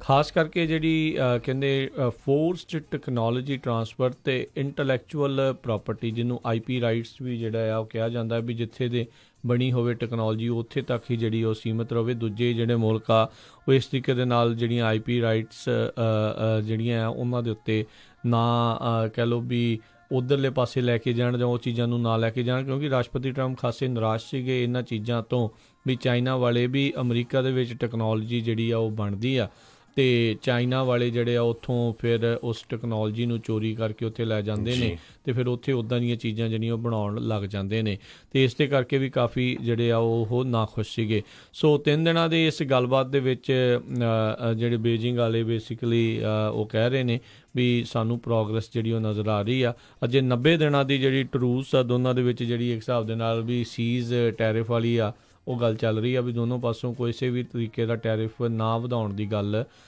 ਮੰਨੀ ਗਈ ਹੈ, ਇਕਰਾਰ ਜਿਹੜਾ ਇਸ ਦੇ ਉੱਤੇ ਹੋਇਆ ਆ।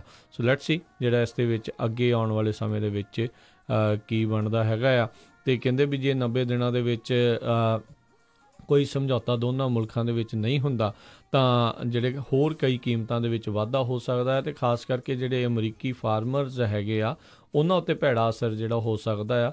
ਸੋਇਆਬੀਨ ਵਾਲੇ ਖਾਸ ਕਰਕੇ ਵੀ ਉਹ ਉਤਪਾਦ ਉੱਥੇ ਚਾਈਨਾ 'ਚ ਕਾਫੀ ਜ਼ਿਆਦਾ ਵਿਕਦਾ ਸੀ, ਚਾਈਨਾ ਕਾਫੀ ਜ਼ਿਆਦਾ ਉਸ ਨੂੰ ਖਰੀਦਦਾ ਸੀ, ਅਤੇ ਚਾਈਨਾ ਦੇ ਜਿਹੜੇ ਉਤਪਾਦ ਦੇ ਉੱਤੇ 10% ਦੀ ਬਜਾਏ ਫਿਰ 15% ਹੋਰ ਵਧਾ ਕੇ ਕੁੱਲ 25% ਟੈਰਿਫ ਚਾਈਨਾ ਦੇ ਉਤਪਾਦ ਦੇ ਉੱਤੇ ਅਮਰੀਕਾ ਦੇ ਵਿੱਚ ਆ ਰਹੇ ਦੇ ਉੱਤੇ ਜਿਹੜਾ ਉਹ ਲਾ ਦਿੱਤਾ ਜਾਊਗਾ। ਉਹਦੇ ਨਾਲ ਹੋਰ ਕਈ ਚੀਜ਼ਾਂ ਜਿਹੜੀਆਂ ਉਹ ਮਹਿੰਗੀਆਂ ਉਹ ਹੋ ਸਕਦੀਆਂ ਆ, ਅਤੇ ਜੇ ਪੂਰਾ ਟੈਰਿਫ ਵੱਧਦਾ ਹੈ ਤਾਂ ਕਹਿੰਦੇ $200 ਬਿਲੀਅਨ ਐਕਸਟਰਾ ਜਿਹੜਾ ਚਾਈਨਾ ਵਾਲਿਆਂ ਨੂੰ ਬੇਸਿਕਲੀ ਪੇ ਕਰਨਾ ਪਊਗਾ।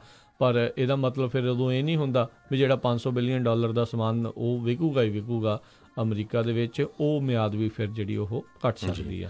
ਅਗਲੀ ਖਬਰ ਵੱਲ ਚੱਲੀਏ। ਜਿਸ ਤਰ੍ਹਾਂ ਆਪਾਂ ਦੱਸਿਆ ਸੀ ਵੀ ਪ੍ਰੈਜ਼ੀਡੈਂਟ ਡੋਨਲਡ ਟਰੰਪ ਹੈਗੇ ਆ ਉਹ ਮੀਟਿੰਗ ਦੇ ਵਿੱਚੋਂ ਉੱਠ ਕੇ ਚਲੇ ਗਏ। ਸੇਮ ਤਰ੍ਹਾਂ ਕਤਰ ਦੇ ਵਿੱਚ ਜਿਹੜੀ ਆ ਅਫਗਾਨਿਸਤਾਨ ਦੀ ਜਿਹੜੇ ਤਾਲੀਬਾਨ ਲੋਕ ਆ ਉਹਨਾਂ ਦੀ US ਆਫੀਸ਼ੀਅਲ ਦੇ ਨਾਲ ਗੱਲਬਾਤ ਚੱਲ ਰਹੀ ਸੀ ਤੇ ਉੱਥੇ ਵੀ ਤਾਲੀਬਾਨ ਵਾਲੇ ਜਿਹੜੇ ਕਹਿੰਦੇ ਮੀਟਿੰਗ 'ਚ ਉੱਠ ਕੇ ਚਲੇ ਗਏ। ਉਹ ਤੇ US ਗਵਰਨਮੈਂਟ ਦਾ ਜ਼ੋਰ ਇਹ ਲੱਗਾ ਹੋਇਆ ਵੀ ਤੁਸੀਂ ਜਿਹੜੇ ਤਾਲੀਬਾਨ ਆ ਆਪਣੇ ਜਿਹੜੀ ਤੁਹਾਡੀ ਅਫਗਾਨਿਸਤਾਨ ਦੀ ਗਵਰਨਮੈਂਟ ਆ ਉਹਦੇ ਨਾਲ ਗੱਲਬਾਤ ਕਰੋ। ਪਰ ਤਾਲੀਬਾਨ ਨਾਲ ਰਿਲੇਟਡ ਲੋਕ ਜਿਹੜੇ ਉਹ ਕਹਿੰਦੇ ਆ ਵੀ ਉਹ ਤਾਂ ਤੁਹਾਡੇ ਜਿਹੜੇ ਆ ਉਹ ਚਮਚੇ ਹੈਗੇ ਆ ਤੇ ਅਸੀਂ ਉਹਨਾਂ ਨਾਲ ਗੱਲ ਨਹੀਂ ਕਰਨਾ ਚਾਹੁੰਦੇ। ਤੇ ਇੱਕ ਹੋਰ ਜਿਹੜਾ ਮੇਨ ਮੁੱਦਾ ਸੀਗਾ ਉਹ ਇਹ ਸੀ ਵੀ 25,000 ਤਾਲੀਬਾਨ ਜਿਹੜੇ ਪ੍ਰਿਜ਼ਨਰ ਬਣਾਏ ਹੋਏ ਆ ਪਿਛਲੇ ਕਈ ਸਾਲਾਂ ਤੋਂ ਤੇ ਤਾਲੀਬਾਨ ਦਾ ਇਹੀ ਏਜੰਡਾ ਮੇਨ ਕਹਿੰਦੇ ਵੀ ਸਭ ਤੋਂ ਪਹਿਲਾਂ ਉਹ 25,000 ਲੋਕ ਛੱਡੋ ਫਿਰ ਅਸੀਂ ਗੱਲਬਾਤ ਲਈ ਤਿਆਰ ਹੋਵਾਂਗੇ। ਪਰ US ਕਹਿੰਦਾ ਵੀ ਅਸੀਂ ਸਿਰਫ 3,000 ਲੋਕਾਂ ਨੂੰ ਜਿਹੜਾ ਛੱਡਾਂਗੇ। ਸੋ ਅਲਟੀਮੇਟਲੀ ਕਹਿੰਦੇ ਪਈ ਕਿਉਂਕਿ ਹੁਣ ਤਾਲੀਬਾਨ ਦਾ ਹੱਥ ਥੋੜ੍ਹਾ ਜਿਹਾ ਉੱਤੇ ਹੁੰਦਾ ਜਾ ਰਿਹਾ, ਹਜੇ ਵੀ ਜਿਹੜਾ ਅਫਗਾਨਿਸਤਾਨ ਆ ਉਹ ਬਹੁਤ ਵੱਡੀ ਜਿਹੜੀ ਏਰੀਆ ਜਿਹੜਾ ਆ ਅਫਗਾਨਿਸਤਾਨ 'ਚ ਉਹ ਤਾਲੀਬਾਨ ਦੇ ਕੰਟਰੋਲ ਅੰਡਰ ਆ। ਅਤੇ ਦੂਸਰਾ ਜਿਹੜਾ ਆ ਪ੍ਰੈਜ਼ੀਡੈਂਟ ਡੋਨਲਡ ਟਰੰਪ ਵੱਲੋਂ ਕਈ ਵਾਰ ਸਟੇਟਮੈਂਟਸ ਦਿੱਤੀਆਂ ਗਈਆਂ ਵੀ ਅਸੀਂ ਅਫਗਾਨਿਸਤਾਨ ਤੋਂ ਬਾਹਰ ਹੋਣ ਜਾ ਰਹੇ ਹਾਂ। ਸੋ ਉਹਦੇ ਨਾਲ ਹੁਣ ਤਾਲੀਬਾਨ ਵਾਲੇ ਇਹ ਸੋਚਦੇ ਆ ਵੀ ਸਾਡਾ ਹੱਥ ਜਿਹੜਾ ਆ ਉਹ ਉੱਪਰ ਜਾ ਰਿਹਾ ਹੈਗਾ ਆ। ਪਰ ਕੁਛ ਵੀ ਹੋਵੇ ਐਂਡ ਦੇ ਵਿੱਚ ਲੱਗਦਾ ਆ ਵੀ US ਗਵਰਨਮੈਂਟ ਜਿਹੜੀ ਆ ਉਹ ਅਫਗਾਨਿਸਤਾਨ ਤੋਂ ਬਾਹਰ ਹੋਊਗੀ ਤੇ ਤਾਲੀਬਾਨ ਜਿਹੜੇ ਆ ਆਪਣੇ ਨਾਲ ਦੇ ਜਿਹੜੀ ਅਫਗਾਨਿਸਤਾਨ ਦੀ ਗਵਰਨਮੈਂਟ ਜਾਂ ਜਿਹੜੇ ਗੁਆਂਢੀ ਮੁਲਕ ਆ ਉਹਨਾਂ ਨਾਲ ਕਿਸ ਤਰ੍ਹਾਂ ਡੀਲ ਕਰਦੇ ਬਾਅਦ 'ਚ ਪਤਾ ਲੱਗੂਗਾ। ਪਰ ਕੁਛ ਵੀ ਹੋਵੇ ਜਿਹੜੇ ਅਫਗਾਨਿਸਤਾਨ ਦੇ ਵਿੱਚ ਸਿੱਖ ਤੇ ਹਿੰਦੂ ਭਰਾ ਹੈਗੇ ਆ ਉਹਨਾਂ ਦੀ ਪੋਜੀਸ਼ਨ ਬੜੀ ਮਾੜੀ ਹੈਗੀ ਆ। ਪਿਛਲੇ ਹਫ਼ਤਿਆਂ ਦੇ ਵਿੱਚ ਕੈਨੇਡਾ ਦੀ ਸਰਕਾਰ ਨੇ ਕਿਹਾ ਸੀ ਕੁਛ ਕੁ ਫੈਮਲੀਆਂ ਜਿਹੜੀਆਂ ਅਸੀਂ ਅਫਗਾਨਿਸਤਾਨ ਤੋਂ ਇੱਥੇ ਲੈ ਕੇ ਆ ਰਹੇ ਹਾਂ ਤੇ ਉਹ ਪਹੁੰਚ ਵੀ ਰਹੀਆਂ ਬਹੁਤ ਜਲਦੀ ਇੱਧਰ ਵੈਨਕੂਵਰ ਸਾਈਡ ਤੇ ਟੋਰਾਂਟੋ ਸਾਈਡ ਵੀ। ਪਰ ਬਹੁਤ ਸਾਰੇ ਹਿੰਦੂ ਤੇ ਸਿੱਖ ਪਰਿਵਾਰ ਜਿਹੜੇ ਹੈਗੇ ਆ ਉਹ ਇੰਡੀਆ ਦੇ ਵਿੱਚ ਰਹਿ ਰਹੇ ਆ ਤੇ ਇੰਡੀਅਨ ਗਵਰਨਮੈਂਟ ਜਿਹੜੀ ਆ ਉਹਨਾਂ ਨੂੰ ਕਿਸੇ ਤਰ੍ਹਾਂ ਦੀ ਸਿਟੀਜ਼ਨਸ਼ਿਪ ਨਹੀਂ ਦਿੰਦੀ ਤੇ ਉਹਨਾਂ ਦੀ ਜਿਹੜੀ ਕੰਡੀਸ਼ਨ ਆ ਬਹੁਤ ਬੁਰੀ ਹੈਗੀ ਆ। ਸੋ ਪਿੱਛੇ ਜਿਹੇ ਇੰਡੀਆ ਦੇ ਵਿੱਚ ਉਹਨਾਂ ਨੇ ਇੰਡੀਆ ਦੀ ਗਵਰਨਮੈਂਟ ਜਿਹੜੀ ਹੈਗੀ ਆ ਲੋਕ ਸਭਾ ਉਸ ਨੇ ਸਿਟੀਜ਼ਨਸ਼ਿਪ ਐਕਟ ਜਿਹੜਾ ਇੱਕ 1955 ਆ ਉਹ ਪਾਸ ਕੀਤਾ ਜਿਹਦੇ ਨਾਲ ਕਹਿੰਦੇ ਜਿਹੜੇ ਇਲੀਗਲ ਮਾਈਗਰੈਂਟਸ ਹੈਗੇ ਆ ਨੌਨ ਮੁਸਲਿਮ ਕਮਿਊਨਿਟੀ ਦੇ ਅਫਗਾਨਿਸਤਾਨ ਬੰਗਲਾਦੇਸ਼ ਪਾਕਿਸਤਾਨ ਤੇ ਉਹਨਾਂ ਨੂੰ ਸਿਟੀਜ਼ਨਸ਼ਿਪ ਦੇਣਗੇ। ਸੋ ਖਾਸ ਕਰਕੇ ਵੀ ਉਹਦੇ 'ਚ ਸਿੱਖ ਵੀ ਆ ਗਏ, ਹਿੰਦੂ ਵੀ ਆ ਗਏ ਜਾਂ ਕ੍ਰਿਸਚੀਅਨ ਵੀ ਆ ਗਏ। ਪਰ ਇਹ ਰਾਜ ਸਭਾ ਦੇ ਵਿੱਚ ਹਜੇ ਪਾਸ ਹੋਣਾ ਹੈਗਾ ਆ। ਪਰ ਬਹੁਤ ਸਾਰੀਆਂ ਰਿਪੋਰਟਸ ਆ ਰਹੀਆਂ ਵੀ ਜਿਹੜੇ ਅਫਗਾਨਿਸਤਾਨ ਤੋਂ ਲੋਕ ਇੰਡੀਆ ਦੇ ਵਿੱਚ ਰਹਿ ਰਹੇ ਆ ਖਾਸ ਕਰਕੇ ਦਿੱਲੀ ਏਰੀਏ ਦੇ ਲਾਗੇ ਛਾਗੇ ਉਹਨਾਂ ਦੀ ਜਿਹੜੀ ਪੋਜੀਸ਼ਨ ਆ ਉਹਨਾਂ ਦੀ ਹਾਲਤ ਬਹੁਤ ਮਾੜੀ ਆ ਜੀ। ਅਗਲੀ ਜਿਹੜੀ ਆ ਉਹ ਖਬਰ ਉਸ ਦੇ ਉੱਤੇ ਨਜ਼ਰ ਮਾਰਦੇ ਹਾਂ। ਕਿਮ ਯੋਂਗ ਉਨ ਬੀਤੇ ਦਿਨੀ ਉਸਨੇ ਆਪਣਾ ਜਿਹੜਾ ਜਨਮ ਦਿਨ ਆ ਉਹ ਚਾਈਨਾ ਦੇ ਵਿੱਚ ਜਾ ਕੇ ਮਨਾਇਆ। ਟ੍ਰੇਨ ਦੇ ਉੱਤੇ ਕਹਿੰਦੇ ਆਪਣੀ ਆਰਮਡ ਟ੍ਰੇਨ ਲੈ ਕੇ ਉਹ ਚਾਈਨਾ ਬੀਜਿੰਗ ਦੇ ਵਿੱਚ ਗਿਆ ਅਤੇ ਉੱਥੇ ਦੇ ਜਿਹੜੇ ਰਾਸ਼ਟਰਪਤੀ ਆ ਜੀ ਜਿਨਪਿੰਗ ਉਸ ਦੇ ਨਾਲ ਉਸਨੇ ਮੁਲਾਕਾਤ ਕੀਤੀ। ਉੱਧਰੋਂ ਉਹਨੂੰ ਚਾਈਨਾ ਦਾ ਕਹਿੰਦੇ ਥਾਪੜਾ ਮਿਲ ਗਿਆ ਅਤੇ ਕਹਿੰਦੇ ਵੀ ਜਿਹੜੀ ਦੂਜੀ ਸਮਿਟ ਰਾਸ਼ਟਰਪਤੀ ਟਰੰਪ ਦੇ ਨਾਲ ਉਹ ਕਰਨ ਦੇ ਵੱਲ ਨੂੰ ਜਿਹੜੇ ਕਦਮ ਆ ਉਹ ਵਧਾਏ ਜਾ ਸਕਦੇ। ਉੱਦਾਂ ਕਿਮ ਯੋਂਗ ਉਨ ਨੇ ਜਿਹੜਾ ਕਿਹਾ ਆ ਵੀ ਉਹ ਨਤੀਜੇ ਦੇਖਣਾ ਚਾਹੁੰਦਾ ਆ ਦੂਜੀ ਸਮਿਟ ਦੇ ਜਿਹੜੇ ਆ ਉਸ ਦੇ ਵਿੱਚੋਂ ਅਮਰੀਕਾ ਦੇ ਵੱਲੋਂ ਜਿਹੜੇ ਉਹਨਾਂ ਨੇ ਵਾਅਦੇ ਕੀਤੇ ਆ। ਅਮਰੀਕਾ ਵਾਲੇ ਵੀ ਉਸ ਸਮਿਟ ਤੋਂ ਬਾਅਦ ਦੇ ਵਿੱਚ ਆਪਾਂ ਦੇਖਿਆ ਹੀ ਆ ਵੀ ਬਹੁਤੀ ਜਿਹੜੀ ਖਾਸ ਕਰਕੇ ਪਰਮਾਣੂ ਰਹਿਤ ਹੋਣ ਦੀ ਗੱਲ ਸੀਗੀ ਕਿਮ ਯੋਂਗ ਉਨ ਦੀ ਉਸ ਦੇ ਉੱਤੇ ਦੇ ਵੀ ਉਸਨੇ ਕਿਸੇ ਤਰੀਕੇ ਦਾ ਕੋਈ ਕਦਮ ਤਾਂ ਵਧਾਇਆ ਨਹੀਂ ਆ। ਸੋ ਦੇਖਦੇ ਹਾਂ ਵੀ ਇਹ ਦੂਜੀ ਮੀਟਿੰਗ ਦੇ ਵਿੱਚ ਰਾਸ਼ਟਰਪਤੀ ਟਰੰਪ ਜਿਹੜੇ ਆ ਇਸ ਦੇ ਨਾਲ ਜੇ ਹੁੰਦੀ ਆ ਤਾਂ ਕੀ ਉਸ ਦੇ ਵਿੱਚ ਹੋਊਗਾ, ਕੀ ਮੁਲਾਕਾਤ ਦੇ ਵਿੱਚ ਡਿਸਕਸ ਹੋਊਗਾ ਕਿਉਂਕਿ ਉਹ ਮੈਨੂੰ ਲੱਗਦਾ ਉਹਨੂੰ ਚਾਅ ਜਿਹਾ ਚੜ੍ਹ ਜਾਂਦਾ ਆ ਹਰ ਵਾਰੀ ਚੱਲ ਮੁਲਾਕਾਤ ਕਰਕੇ ਆਪਾਂ ਆਉਂਦੇ ਹਾਂ ਕਿਤੇ ਹੋਰ ਘੁੰਮ ਫਿਰ ਕੇ ਆਵਾਂਗੇ। ਗੱਲਾਂ ਬਾਤਾਂ ਉਹਨਾਂ ਨੇ ਉਹ ਫਿਰ ਸੇਮ ਹੀ ਕਰਨੀਆਂ ਹੁੰਦੀਆਂ ਨਾਰਥ ਕੋਰੀਆ ਵਾਲਿਆਂ ਨੇ ਅਤੇ ਮੰਨਦੇ ਜਿਹੜੇ ਉਹ ਫਿਰ ਕਿਸੇ ਦੇ ਨਹੀਂ ਹੁੰਦੇ। ਸੋ ਲੈਟਸ ਸੀ ਜੇ ਦੂਜੀ ਮੁਲਾਕਾਤ ਹੁੰਦੀ ਆ ਵੀ ਉਸ ਦੇ ਵਿੱਚ ਕੀ ਹੋਊਗਾ। ਪਰ ਇੱਕ ਚੀਜ਼ ਜਿਹੜੀ ਜ਼ਰੂਰ ਆ ਚਾਈਨਾ ਪੂਰਾ ਜਿਹੜਾ ਉਸ ਨੂੰ ਐਜ਼ ਏ ਪਪਟ ਦੇ ਵਜੋਂ ਜਿਹੜਾ ਉਹ ਵਰਤ ਰਿਹਾ ਆ ਅਤੇ ਰਾਸ਼ਟਰਪਤੀ ਟਰੰਪ ਨੂੰ ਜਾਂ ਹੋਰ ਪਾਸੇ ਉਲਝਾਉਣ ਦੀ ਜਿਹੜੀ ਕੋਸ਼ਿਸ਼ ਕਰ ਰਹੇ ਆ ਜਾਂ ਜੋ ਵੀ ਕਰ ਰਹੇ ਆ ਉਹ ਦੇਖਣ ਵਾਲੀ ਗੱਲ ਰਹੂਗੀ। ਅਤੇ ਪਰ ਦੇਖਦੇ ਹਾਂ ਇਹ ਵੀ ਇਹਨਾਂ ਤੋਂ ਇਸ ਵਾਰ ਕਿੰਨੀਆਂ ਕਿ ਕਿਆਸ ਰਹੀਆਂ ਜਿਹੜੀਆਂ ਉਹ ਲਾ ਕੇ ਬੈਠਣ ਜੀ। ਅਗਲੀ ਖਬਰ ਵੱਲ ਚੱਲੀਏ ਜੋ ਕਿ ਬਿਜ਼ਨਸ ਦੇ ਨਾਲ ਰਿਲੇਟਡ ਆ। ਫੋਰਡ ਕੰਪਨੀ ਕਹਿੰਦੇ ਆ ਵੀ ਹਜ਼ਾਰਾਂ ਹੀ ਨੌਕਰੀਆਂ ਯੂਰਪ ਦੇ ਵਿੱਚੋਂ ਕੱਟਣ ਜਾ ਰਹੇ ਹੈਗੇ ਆ। ਫੋਰਡ ਦੇ ਜਿਹੜੇ CEO ਆ ਉਹਨਾਂ ਨੇ ਪਿਛਲੇ ਦਿਨਾਂ ਦੇ ਵਿੱਚ ਅਨਾਊਂਸ ਕੀਤਾ ਸੀ ਵੀ $11 ਬਿਲੀਅਨ ਮਨੀ ਅਸੀਂ ਆਉਣ ਵਾਲੇ ਕੁਝ ਕੁ ਸਾਲਾਂ 'ਚ ਸਪੈਂਡ ਕਰਨ ਜਾ ਰਹੇ ਹਾਂ ਤਾਂ ਕਿ ਸਾਡੀ ਜਿਹੜੀ ਬਿਜ਼ਨਸ ਸਟ੍ਰੈਟਜੀ ਹੈਗੀ ਆ ਉਹ ਪੂਰੀ ਤਰ੍ਹਾਂ ਚੇਂਜ ਹੋਵੇ। ਪਿਛਲੇ ਸਾਲਾਂ ਦੇ ਵਿੱਚ ਯੂਰਪ ਦੇ ਵਿੱਚ ਜਿਹੜਾ ਆ ਫੋਰਡ ਦੀਆਂ ਕਾਰਾਂ ਦੀ ਵਿਕਰੀ ਜਿਹੜੀ ਆ ਉਹ ਕਾਫੀ ਘਟੀ ਹੈਗੀ ਆ। ਕਹਿੰਦੇ 2018 ਦੇ ਵਿੱਚ ਪਿਛਲੇ 9 ਮਹੀਨਿਆਂ ਦੇ ਵਿੱਚ $199 ਮਿਲੀਅਨ ਦਾ ਫੋਰਡ ਨੂੰ ਘਾਟਾ ਪਿਆ ਹੈਗਾ, ਜਦੋਂ ਕਿ ਸੇਮ ਟਾਈਮ 2017 ਦੇ ਵਿੱਚ $278 ਮਿਲੀਅਨ ਦਾ ਪ੍ਰੋਫਿਟ ਹੋਇਆ ਸੀ। ਅਤੇ ਯੂਰਪ ਦੇ ਵਿੱਚ ਕਹਿੰਦੇ 53,000 ਦੇ ਕਰੀਬ ਇੰਪਲਾਈਜ਼ ਹੈਗੇ ਆ, ਅਤੇ ਜਿਹਦੇ ਵਿੱਚ UK ਦੇ ਵਿੱਚ ਬਹੁਤ ਵੱਡੀ ਗਿਣਤੀ ਆ। ਜੈਗੂਅਰ ਅਤੇ ਲੈਂਡ ਰੋਵਰ ਜਿਹੜਾ ਬ੍ਰਿਟੇਨ ਦਾ ਲਾਰਜੈਸਟ ਕਾਰ ਮੇਕਰ ਹੈਗਾ ਆ, ਇਹਨਾਂ ਨੇ ਕਿਹਾ ਵੀ 4500 ਜੋਬਾਂ ਅਸੀਂ ਜਿਹੜੀਆਂ ਆ ਕੱਟਣ ਜਾ ਰਹੇ ਹੈਗੇ ਆ। ਜੀ ਜੀ, ਉੱਥੇ ਦੀ ਜੇ ਆਪਾਂ ਗੱਲ ਕਰੀਏ ਯੂਰਪ ਦੀ, ਤਾਂ ਉੱਥੇ ਵੀ ਮਸਲਾ ਜਿਹੜਾ ਕਾਫੀ ਇਸ ਟਾਈਮ ਫਸਿਆ ਹੋਇਆ, ਖਾਸ ਕਰਕੇ ਜੇ ਆਪਾਂ UK ਦੀ ਗੱਲ ਕਰੀਏ, ਉਹਨਾਂ ਦਾ ਜਿਹੜਾ ਬ੍ਰੈਕਸਿਟ ਦਾ ਜਿਹੜਾ ਮਸਲਾ ਆ ਉਹ ਕਿਸੇ ਪਾਸੇ ਜਿਹੜਾ ਤਣ ਪੱਤਣ ਜਿਹੜਾ ਉਹ ਲੱਗਦਾ ਨਜ਼ਰ ਨਹੀਂ ਆ ਰਿਹਾ। ਸੋ UK ਦੀ ਜਿਹੜੀ ਆਪੋਜੀਸ਼ਨ ਉਹ ਕਹਿ ਰਹੀ ਹੈ ਵੀ ਬ੍ਰੈਕਸਿਟ ਦੇ ਮਸਲੇ ਦੇ ਉੱਤੇ ਇਸ ਜਿਹੜਾ ਆ ਲੋਕਡਾਊਨ, ਜਿਹੜਾ ਡੈਡ ਲੋਕ ਜਿਹੜਾ ਇਸ ਟਾਈਮ ਬਣਿਆ ਹੋਇਆ ਵੀ ਕਿਸੇ ਪਾਸੇ ਵੀ ਬਣ ਨਹੀਂ ਰਿਹਾ, ਵੀ ਦੁਬਾਰਾ ਜਿਹੜੀਆਂ ਇਲੈਕਸ਼ਨਾਂ ਜਿਹੜੀਆਂ ਕਰਵਾ ਲਈਆਂ ਜਾਣ ਅਤੇ ਇੱਕ ਜਿਹੜੀ ਪਾਰਟੀ ਫਿਰ ਮੁੜ ਕੇ ਸੱਤਾ ਦੇ ਵਿੱਚ ਆਉਂਦੀ ਆ, ਜਿਹੜੀ ਕਿ ਪੂਰੀ ਕਹਿ ਲਓ ਵੀ ਉਹਨਾਂ ਨੂੰ ਲੋਕਾਂ ਦਾ ਸਮਰਥਨ ਹੋਵੇ ਜਿਸ ਪਾਰਟੀ ਨੂੰ, ਫਿਰ ਉਹ ਜਿਹੜਾ ਫੈਸਲਾ ਲੈਣ ਵੀ ਬ੍ਰੈਕਸਿਟ ਦਾ ਜਿਹੜਾ ਕਿਸ ਤਰੀਕੇ ਦਾ ਕੰਮ ਹੋਣਾ ਚਾਹੀਦਾ ਆ। ਜਰਮੀ ਕੋਰਬਾਈਨ ਆ, ਉਹਨਾਂ ਨੇ ਇਹ ਜਿਹੜਾ ਬੀਤੇ ਦਿਨੀ ਬਿਆਨ ਦਿੱਤਾ ਆ। ਅਤੇ ਇੱਕ ਵਾਰੀ ਫੇਰ ਦੱਸਦੇ ਜਾਈਏ ਤਾਂ ਹੁਣ ਬਹੁਤ ਘੱਟ ਸਮਾਂ ਜਿਹੜਾ ਰਹਿ ਗਿਆ ਆ, ਤਕਰੀਬਨ 2-2.5 ਮਹੀਨੇ ਦਾ ਜਿਹੜਾ ਸਮਾਂ ਰਹਿ ਗਿਆ ਆ ਵੀ ਕੋਈ ਡੀਲ ਜਿਹੜੀ ਯੂਰਪੀਅਨ ਸੰਘ ਦੇ ਨਾਲ UK ਵਾਲੇ ਬਣਾ ਲੈਣ, ਨਹੀਂ ਤਾਂ ਫਿਰ 1 ਅਪ੍ਰੈਲ ਤੋਂ ਬਹੁਤ ਜ਼ਿਆਦਾ ਵੱਡੀ ਜਿਹੜੇ ਭੰਬਲ ਭੂਸਾ ਅਤੇ ਉਹ ਲੋਕਾਂ ਦੇ ਵਿੱਚ ਹੋਣਾ ਆ ਵੀ ਕਿਹਦੇ ਕੀ ਰਾਈਟਸ ਆ, ਕਿਹੜਾ ਬ੍ਰਿਟੇਨ ਦੇ ਵਿੱਚ ਕਿੱਦਾਂ ਆ ਸਕਦਾ, ਜਾਂ ਬ੍ਰਿਟੇਨ ਵਾਲਿਆਂ ਨੇ ਯੂਰਪ ਦੇ ਵਿੱਚ ਜਾਣਾ ਆ, ਕੀ ਉਹਨਾਂ ਨੂੰ ਜਿਹੜਾ ਉਹ ਚਾਹੀਦਾ ਹੋਊਗਾ। ਕਸਟਮਸ ਨੂੰ ਲੈ ਕੇ ਸਭ ਤੋਂ ਵੱਡਾ ਜਿਹੜਾ ਮਸਲਾ ਆ ਉਹ ਬਣਨ ਵਾਲਾ ਆ, ਪਰ ਅਜੇ ਵੀ ਜਿਹੜੀ UK ਦੀ ਸਰਕਾਰ ਆ ਕਿਸੇ ਵੀ ਨਤੀਜੇ ਦੇ ਉੱਤੇ ਜਿਹੜੀ ਉਹ ਪਹੁੰਚ ਨਹੀਂ ਰਹੀ, ਅਤੇ ਯੂਰਪੀਅਨ ਸੰਘ ਦੇ ਨਾਲ ਕੋਈ ਡੀਲ ਉਹਨਾਂ ਦੀ ਅਜੇ ਪੂਰੀ ਤਰ੍ਹਾਂ ਨਹੀਂ ਬਣ ਰਹੀ। ਜੀ, ਅਤੇ ਅਗਲੀ ਖਬਰ ਵੱਲ ਚੱਲੀਏ। ਜਿਹੜੀ ਲੇਟੈਸਟ ਖਬਰ ਆ ਰਹੀ ਆ ਮਿਚ ਮਕੋਨਲ ਵੱਲੋਂ, ਜੋ ਕਿ ਹੁਣ ਮਿਨੋਰਟੀ ਲੀਡਰ ਹੈਗੇ ਆ, ਉਹਨਾਂ ਨੇ ਇਹ ਕਿਹਾ ਆ ਵੀ ਉਹਨਾਂ ਨੇ ਇੱਕ ਤਰ੍ਹਾਂ ਦੇ ਨਾਲ ਜਿਹੜੀ ਇੱਕ ਮੂਵ ਚੱਲ ਰਹੀ ਸੀ ਗਵਰਨਮੈਂਟ ਨੂੰ ਟੈਂਪਰੇਰੀ ਓਪਨ ਕਰਨ ਦੇ ਲਈ 20 ਦਿਨ ਹੋ ਗਏ ਹੈਗੇ ਆ, ਉਸ ਨੂੰ ਬਲੌਕ ਕਰ ਦਿੱਤਾ ਹੈਗਾ ਆ।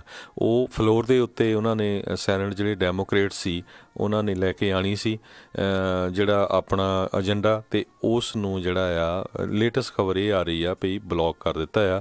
ਸੋ ਲੱਗਦਾ ਆ ਵੀ ਜਿਹੜੀ ਗਵਰਨਮੈਂਟ ਆ ਇਹ ਕਾਫੀ ਲੰਮੇ ਸਮੇਂ ਲਈ ਹੁਣ ਸ਼ਟਡਾਊਨ ਰਹੂਗੀ। ਬਹੁਤ ਸਾਰੀਆਂ ਕੋਸ਼ਿਸ਼ਾਂ ਇਹ ਹੋ ਰਹੀਆਂ ਸੀ ਵੀ ਸ਼ਾਇਦ ਜਿਹੜੇ ਰਿਪਬਲਿਕਨ ਆ ਉਹ ਆਪਸ ਦੇ ਵਿੱਚ ਥੋੜ੍ਹੇ ਪਾਰਟ ਜਾਣਗੇ, ਥੋੜ੍ਹੇ ਜਿਹੜੇ ਆ ਡੈਮੋਕ੍ਰੇਟ ਸਾਈਡ 'ਤੇ ਆ ਜਾਣਗੇ, ਪਰ ਹਜੇ ਤੱਕ ਜਿਹੜੇ ਆ ਉਹ ਯੂਨਾਈਟ ਹੈਗੇ ਆ। ਜੀ, ਜਾਂਦੇ ਜਾਂਦੇ ਜੇ ਖਬਰ ਦੇ ਉੱਤੇ ਨਜ਼ਰ ਮਾਰੀਏ, ਕੋਂਗੋ ਦੇ ਵਿੱਚ ਪਿਛਲੇ ਲੰਮੇ ਸਮੇਂ ਤੋਂ, ਲੰਮੇ ਅਰਸੇ ਤੋਂ ਜਿਹੜੇ ਆ ਉੱਥੇ ਲੋਕਾਂ ਦਾ ਜਿਹੜਾ ਬਹੁਤ ਬੁਰਾ ਹਾਲ ਆ। UN ਦੀ ਜਿਹੜੀ ਪੀਸ ਕੀਪਿੰਗ ਫੋਰਸ ਆ ਲਗਾਤਾਰ ਕੋਂਗੋ ਦੇ ਵਿੱਚ ਉੱਥੇ ਹੈਗੀ ਆ ਪਿਛਲੇ ਕਈ ਦਹਾਕਿਆਂ ਤੋਂ, ਵੀ ਕਿਤੇ ਨਾ ਕਿਤੇ ਉਸ ਮੁਲਕ ਦੇ ਵਿੱਚ ਜਿਹੜੀ ਸਥਿਰਤਾ ਜਿਹੜੀ ਆ ਉਹ ਲਿਆਂਦੀ ਜਾ ਸਕੇ। ਪਰ ਬੀਤੇ ਦਿਨੀ ਉੱਥੇ ਇਲੈਕਸ਼ਨਾਂ ਵੀ ਹੋਈਆਂ, ਅਤੇ ਕਹਿੰਦੇ ਸਾਰੇ ਲੋਕ ਬੜੇ ਹੈਰਾਨ ਪਰੇਸ਼ਾਨ ਵੀ ਜਿਹੜੇ ਹੋ ਗਏ, ਅਤੇ ਖੁਸ਼ ਵੀ ਜਿਹੜੇ ਨਾਲ ਦੇ ਨਾਲ ਜਿਹੜੇ ਹੋਏ ਕਿ ਉੱਥੇ ਦੀ ਓਪੋਜੀਸ਼ਨ ਪਾਰਟੀ ਦਾ ਲੀਡਰ ਜਿਹੜਾ ਆ ਉਹ ਇਲੈਕਸ਼ਨ ਜਿਹੜਾ ਉਹ ਜਿੱਤ ਗਿਆ।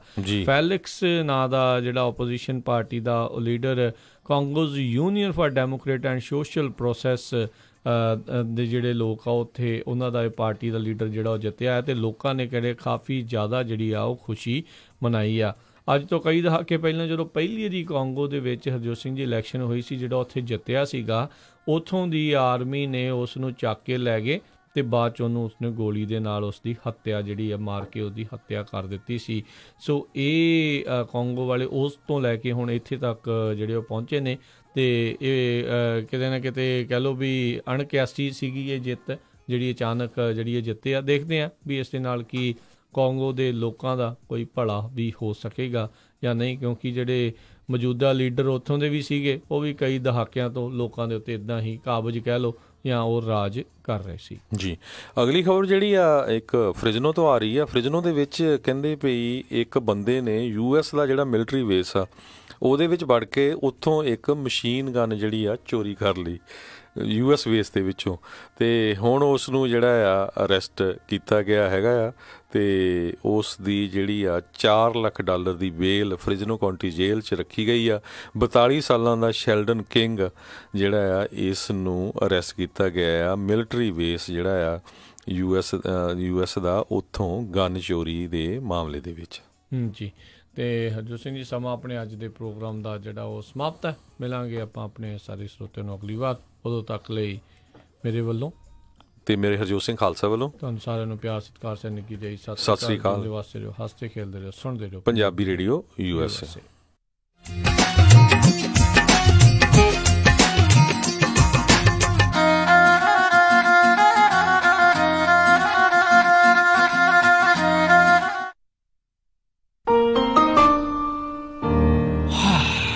ਵੈਸੇ ਬੰਦੇ ਦੀ ਲਾਈਫ ਬਿਨਾਂ ਇੱਕ ਟੈਨਸ਼ਨ ਹੈ, ਘਰ ਦੀ